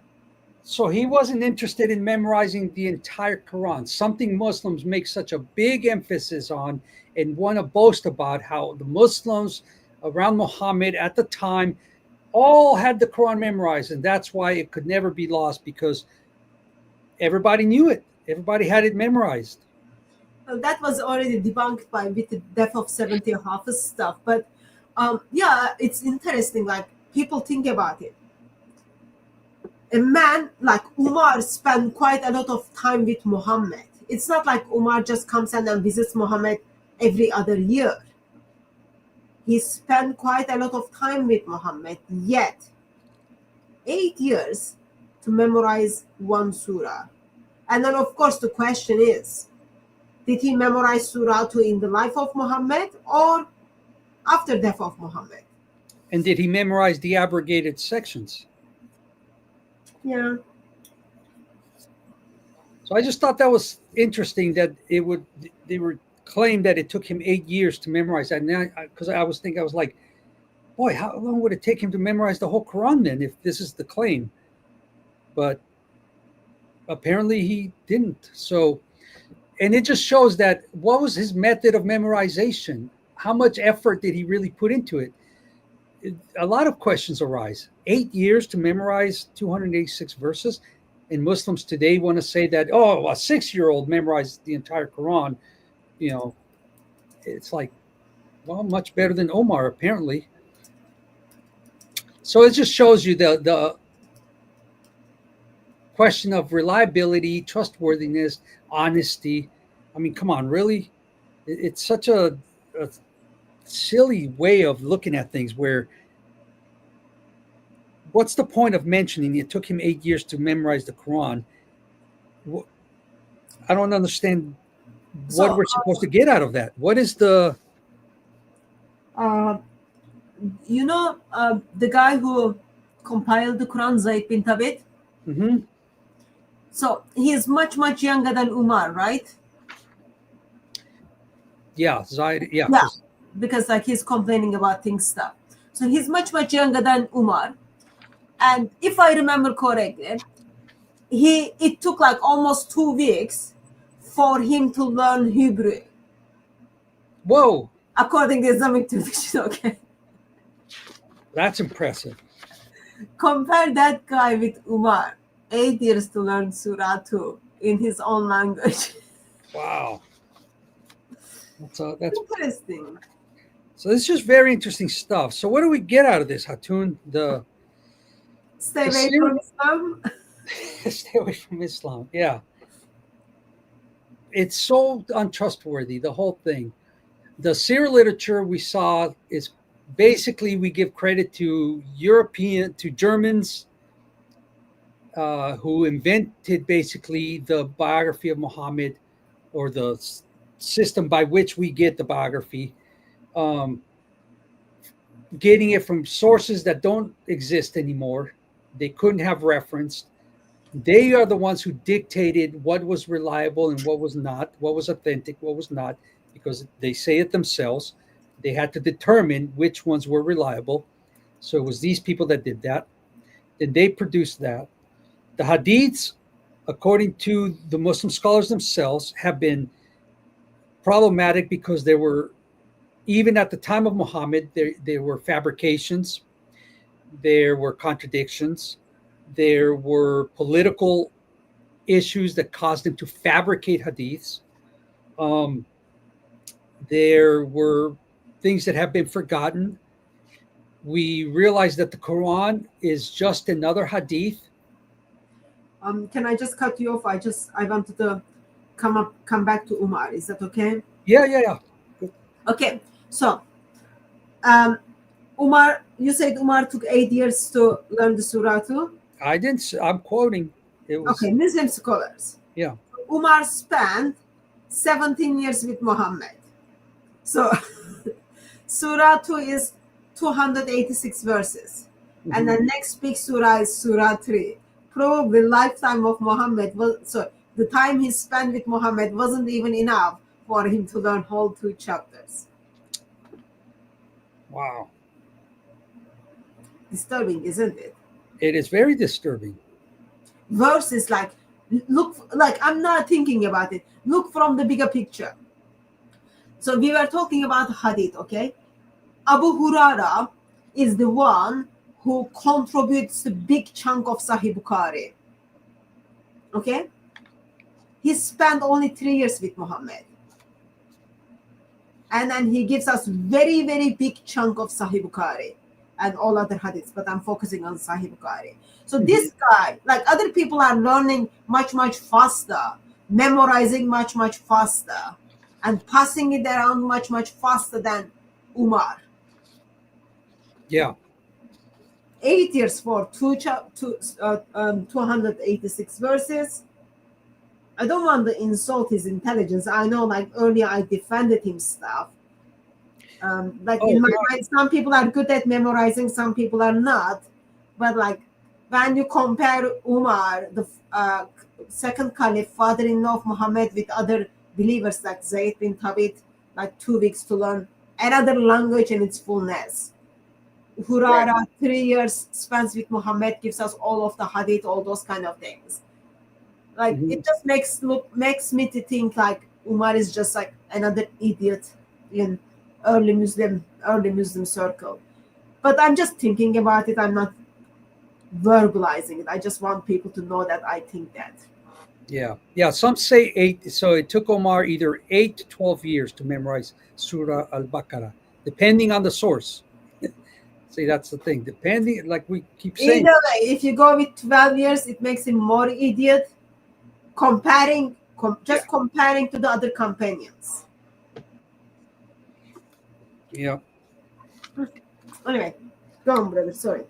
Yeah. So the bottom line is we cannot trust the sources because Muslims, see, this is something that bothers me because the Muslims don't trust their own sources. But you have certain Christians that trust the Muslim sources more than the Muslims and want to defend the Muslim sources more than the Muslims want to defend the Muslim sources and want to put more credibility and trust in these references than the very Muslims themselves. And I'm thinking, that's very interesting that you have certain people who want to fight for the reliability of materials that the Muslims aren't willing to fight for. They may pay lip service to these things, but when you start reading their actual position on these words, unreliable, corrupted, fabricated, lost, embellished, interpolated, etc., etc., etc. I'm just taking what the Muslims have said about their own writings, their own history, and saying, yeah, there's an issue here. I have no reason to believe it. I have no reason to trust it. There's no method by which I can salvage the reliability of the history of Muhammad. Some will bring up the argument from embarrassment. That has embarrassing problems with it. The very argument of embarrassment is kind of embarrassing because it falls short. It has some, I get it, some application, but ultimately, just because something's embarrassing doesn't automatically make it valid or true, because somebody wouldn't record something embarrassing to themselves. They certainly would. That's a silly argument. And I know scholars have used it and historians have used it. That's why they call it the criterion of embarrassment. Fine. But one of these days I'll deal with it. It's problematic because it doesn't give you a good, reliable methodology by which you can test something to be true or false, just because it is or isn't embarrassing. So the criterion of embarrassment is not something I would use in defense for believing a narration to be true or false. You know, so what that it's embarrassing? So what that one culture sees it embarrassing and another doesn't? That does not authenticate something as true or false. That's not the method by which we authenticate history. I know it's becoming in some circles that, and that is part of the methodology by which they determine it. But in and of itself, it has some holes in it, so I wouldn't completely use it. Kind of like another dog I like to kick when I walk by it is the cosmological argument, popularized by William Lane Craig. Stupid argument, doesn't make sense. It falls short. It I, I, I can see you just want to go on those kind of topics. well, But I just we don't have that much time. I got a lot of grievances to. Get a counselor, brother. Go to counsel. Okay. Go to your accountability partner. So let me bring your attention back to reliability of the hadith. So you are pointing out that according to Muslims, if you don't put your faith in the hadith, if you don't take it, you are identified as disbeliever. Yet also you put together words like such as corruption, all those words used within the hadith circle in the same sentence with hadith. And also you are pointing out to us that, when you simply look at those hadiths, you get to see, you are in a place, okay, which of Sahih Bukhari I am supposed to be trusting, because there is contradictions in it. And I think kind of it will be right to say, yeah, this is it. This is all very much more than messed up.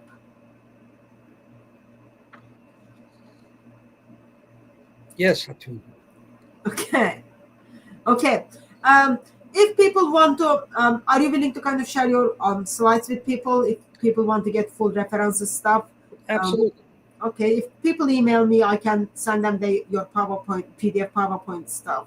And correct me if they find any mistakes, anything they can send constructive criticism, I'll accept it. We have to improve. So if I've made a mistake, don't hesitate. I'll give you lots of feedbacks, brother. It doesn't look like you are listening, but maybe from when it comes from others, that might be good. Okay, I'll listen. Okay, so for the further follow-up, you kind of put together a couple of books, but you show them through the live stream. Let's at the end, would you be kind enough to kind of just point those books again for people to go and read further if they want? Of course, read these books alongside of the Bible. Don't spend 100% your time in Islamic sources, because it's pretty much very depressing. Let's kind of use Islamic sources, something alongside of the Bible. We kind of grab some information to use against Islam. Right. So all of these that I'm going to hold up right now, you can find online in PDF form. So like I said, if you only go there and just read the introductory section and then any specific chapter that deals with reliability of hadith or corruption of hadith, they'll give you the titles. You'll know, okay, that's dealing with the subject I'm interested in. And then just go read that section and you'll have their information. So these are just some of the ones. You can just Google the titles and then they'll come up. So I'll go through them like this. Then you have this one. Let me know if I'm missing the mark. Yeah. Okay. There's that one. There's this one. There's this one. And Muslims, you do the homework on your own books. Stop letting us do it all. Different. But it's not fair to ask Muslims to do homework. They don't like education. So. And there's that one. Someone needs to sacrifice themselves too. And then these other ones you can also find online in PDF form, but not all of them. Some of them you have to actually get the book. So there's that one there. That's there. They can freeze the screen if they want to get the full info. Oops. blocking the name. Very accessible. Everything's there, available online. There was one that, okay, this one I really do want to encourage. Actually, there's two. This one here is very exhaustive and very, very thorough in giving you all of the so-called methods by which they analyze these hadiths. And it is so exhaustive, Hatun. It is like, okay, they have 2 steps for this, but the 2 steps have 4 breakdowns, and the 4 breakdowns have 3 branches, and the 3 branches have 4 different subsections. And before you know, you're like, you guys are out of your mind. Everything seems to be, well, this is how we do this study, but maybe that's why it took 12 years for Umar to memorize whole surah too. Yeah. Then there's this one here, the Sunnah, and all in Islamic. Yeah, so Mustafa As-Sabi'i. And I have a few others there laying around, and then a bunch of books on jurisprudence and stuff like that. But those are the books that I've read the majority of them cover to cover, but some of them, like I said, the ones that I downloaded the PDF files of, since I don't have the physical books, I had to just go look for those specific points. But the rest of the book, obviously, having read some and know what they're going to get into, and they're pretty typical. But like I said, this one definitely, I do recommend that if somebody wants to be serious about studying the science of hadith, do get that one. It's very exhaustive because it is interesting encouragement from a Christian YouTube channel to tell the Christians to buy Muslim books, but it's good for us to read and learn. Well, for the Christian, I recommend the Bible, so that's simple enough. No, like all the books you showed or the PDF you showed, they are all from Muslims, so it's good to kind of go and support Muslim financially, especially the ones who decided to write a book about things. Yeah. Okay, so what is coming in your ministry? What has been happening? How can people pray for you? How can people support you, brother? Would you kind of give us an update on that as well? Well, I was waiting to do a stream with Hatun, and there was a long delay. Not kidding. No, I've been busy. We were supposed to stream a long time ago. There's been a long break in my streams. I haven't done the Monday nights with your brother in Christ. After the conference in Ohio, just got busy and got distracted, and there's been a lot going on, so I haven't been streaming. So pray that I get back into your priorities are changed, and you're not you haven't been doing online ministry as often as you are supposed to or you would like to. As a little bit of both. Since I did commit to doing it, I'm supposed to do it. And since I would rather go climb a mountain. So your priorities are changed. That's okay. Well, yeah, you have to say that. So it's not, I have to say that. That's how it is. But anyway, so that's something people can pray. Yeah. Pray, for wisdom in all of this. Okay. Yeah. So is it planned to start the live streams with your brother in Christ soon, or is it still like on the pause? I haven't talked to him. Maybe he fired me also. I need to come up with a topic. I need to find a subject to present.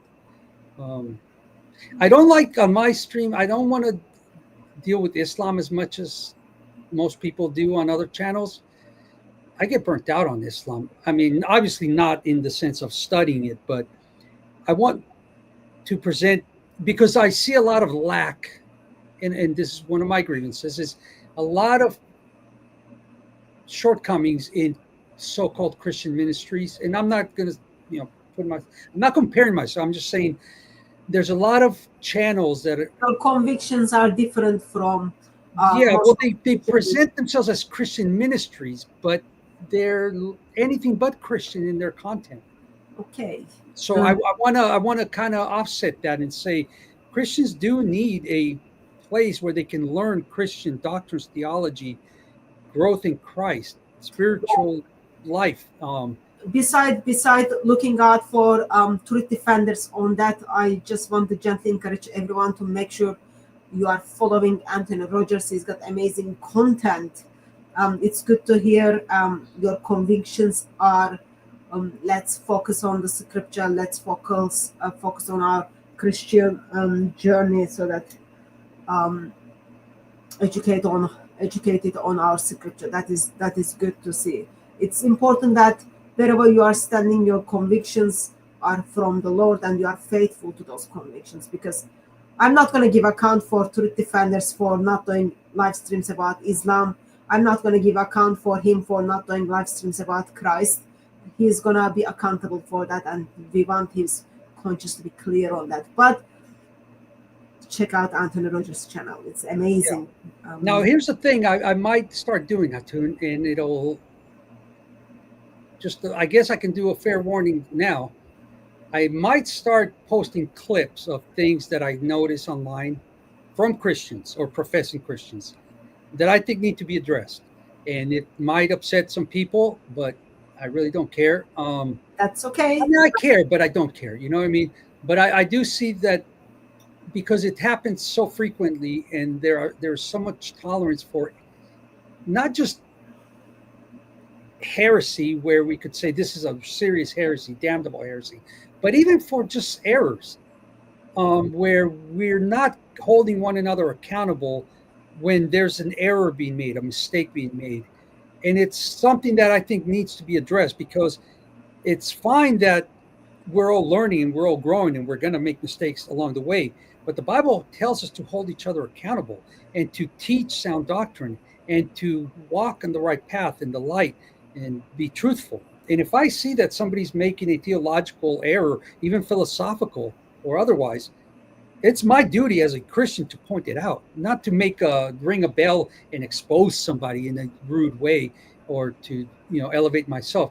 But we need to correct ourselves. And since I'm not seeing that, I'm seeing compromise and tolerance for error, I think I might just start ringing the bell and sounding the alarm and saying, no, this brother, this sister has made a blunder, made a mistake.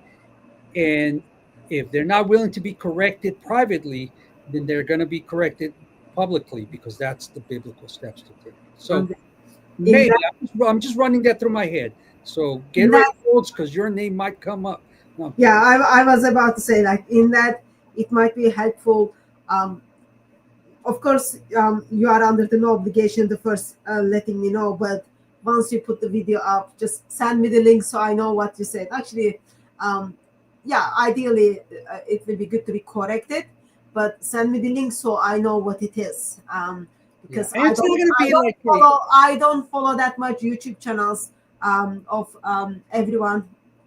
So it's just certain people. So in case I miss it, I would love to know. Just send me the link so I know what it is that I said is not true. Just for clarification, I'm not intending to make it a bashing thing. I'm just pointing things out and saying, look, I'll give you an example, and I won't mention the name, but I'll give you an example. Somebody recently did a discussion between Muslims and Christians, and the question of are infants born sinful? And the Christian side answered no. I think one said yes. I think the rest said no. Well, that's Molinism. That's a heresy. That's a heresy that was dealt with in Christian history, that Christians are born with a clean slate and they're not born sinful and therefore not accountable. And this is where the whole concept of the age of accountability came from, where it's not until the child has full knowledge and comprehension of their actions that they're accountable before God with their actions. Whereas the Bible teaches clearly we inherited the sins of Adam. So this Christian presents the position that has already been refuted as a heresy, not only by Christians, but even by the Catholic Church, the Eastern Orthodox Church, something they would be comfortable with probably. And it's like, so where are they getting this information from that Christianity doesn't teach, that, or the Bible doesn't teach, that humans are born sinful. How many times do we see in the Bible dealing with the sins of ignorance? Saying and that there is accountability. Ignorance is not an excuse for sin. We're born with the guilt of Adam. That's transferable. And so for somebody to teach that no, their children are not born with a sinful nature, they inherited the possibility to make errors, to make flaws. That's something that's like, no, that's a heresy. That's been dealt with through church history. It needs to be corrected. And that's the kind of stuff I'm talking about. And I would just mention that and say, look, this is something that needs to be addressed. Original sin is a biblical doctrine that is there, embedded in the scriptures. Well, I can't wait to end up in your clips then for correcting stuff. Because I'm not in that clip. Original sin is in the Bible. Okay. What can people pray for you besides wisdom, brother? And all the projects you are going to put. Anything else? No, just that I stay diligent with whatever I'm doing, work, ministry, diet, Hatun. I need to lose about 10 pounds. I'm not sure why are you mentioning that and we are laughing. First of all, if it is something you wanted to do, I'm not sure if you would be kind of like laughing about it. Point one. Point two is, you're right. In your PDF, when you were reading from the PDF, which you didn't even bother to take the picture and then put on your slide, in that you mentioned, you print them so that you can read them in the gym. It looks like you're not that much serious about. Yeah, because I'm on the treadmill and I'm reading. I just saw Christians from Muslim in the chat, and she recently put up a clip on healthy living or diet thing. Check that YouTube channel out. It will help you. It will give you tips on eating less and moving around more, brother. Okay. Or just speak to Anthony Rogers. Anthony Rogers has been like very successful, so. You know, he has been. He followed Dr. Delcour's instructions and he saved his own life, well, by the Lord's grace. But the doctor said that he should have been giving up the ghost, and somehow he turned everything around. Well, learn from him. Yeah. So don't say like, I need to lose weight and then sit down and eat. It'll take me 8 years to remember all that stuff, Hatun. Are there any questions in the chat, Hatun? No, actually, I put a comment on the screen on the focus on different things, but let me look at what Christian from Muslim says. In practice, when sharing with Muslims who say Jesus only died for original sin, and since they don't believe it in practice, they don't need Jesus.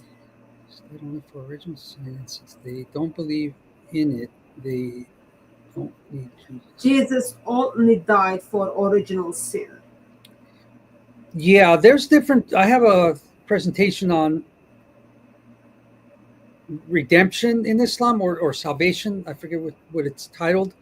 And it's like some people say, only jihad guarantees you paradise. No, there's a lot of different ways in which a Muslim can supposedly attain paradise. One is by memorizing the 99 names of Allah, and others by a certain amount of prayers, jihad, different ways. So there's a lot of conflict even with that on that. The question of original sin, they have to. Question is whether Jesus died for original sin or not. Jesus died for sin. He died for my past sins. He died for my future sins. He died. Oh, Hatun froze. And she froze in a funny smile. Anyway, so if you guys can't hear her, there you go. You froze for a second, Hatun. Oh, okay. Yeah. But now you're back. I can't remember where I stopped, but yes, internet might be cheap. See, those are things we need to discuss with people. Is the question of why did Jesus come? Why did he die? For whom did he die? What does the Bible teach? And it's not about difference. It's what does the Bible teach about these things? Yeah. Not what does Arminianism or Calvinism or this sect or that sect teach, or what do I believe? What, Our authority, our source is the scripture. What does scripture say about it? So right. that's what we focus. But also, as I said, like the reason I plugged out Christian from Muslim, you can learn lots of things from her, brother, on the diet. Check the channel. Well, I know the Seventh-day Adventists have very good dietary programs, but their theology is really bad.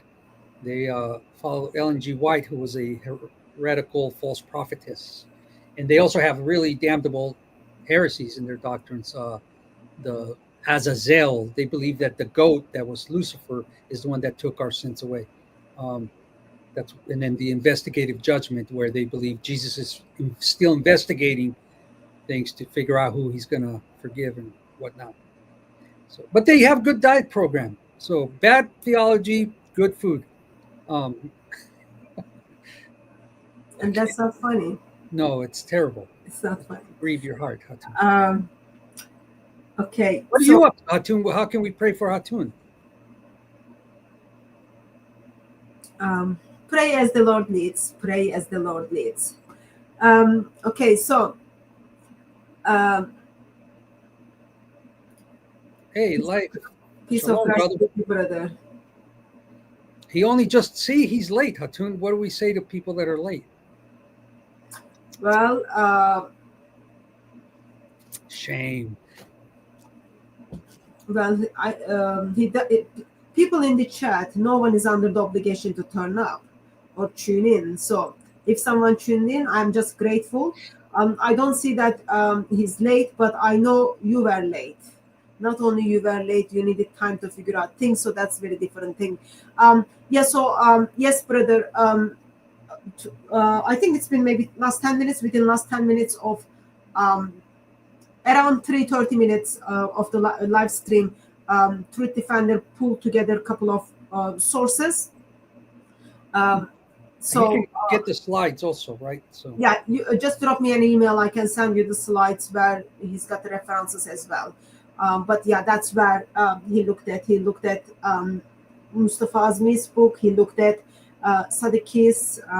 You didn't mention, but Jonathan Brown has some early writings on that as well, some good writings about that as well. So early interest. Hopefully, Truth Defender, if you would be kind enough and then send me the kind of books you mentioned, I can simply put them in the description to make life easier for people. Brother Late loves to read, so he can just check those sources. And thank you for your generosity, brother. But yeah, references are books are being recommended. We just missed that part. Yeah.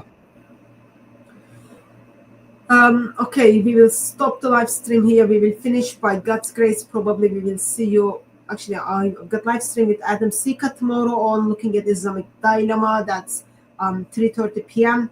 UK time, and I think it's like 7:30 US time or something. Anyway, so that's tomorrow, and we will keep an eye on Truth Defender's YouTube channel to see what is coming there, so we can listen as he teaches Bible, and then we can bring up our questions. So that's a good thing to do. Once again, thank you very much, everyone who joined us. By God's grace, we will see you soon. Until we see you, may Christ crucified silently with his love. Shalom.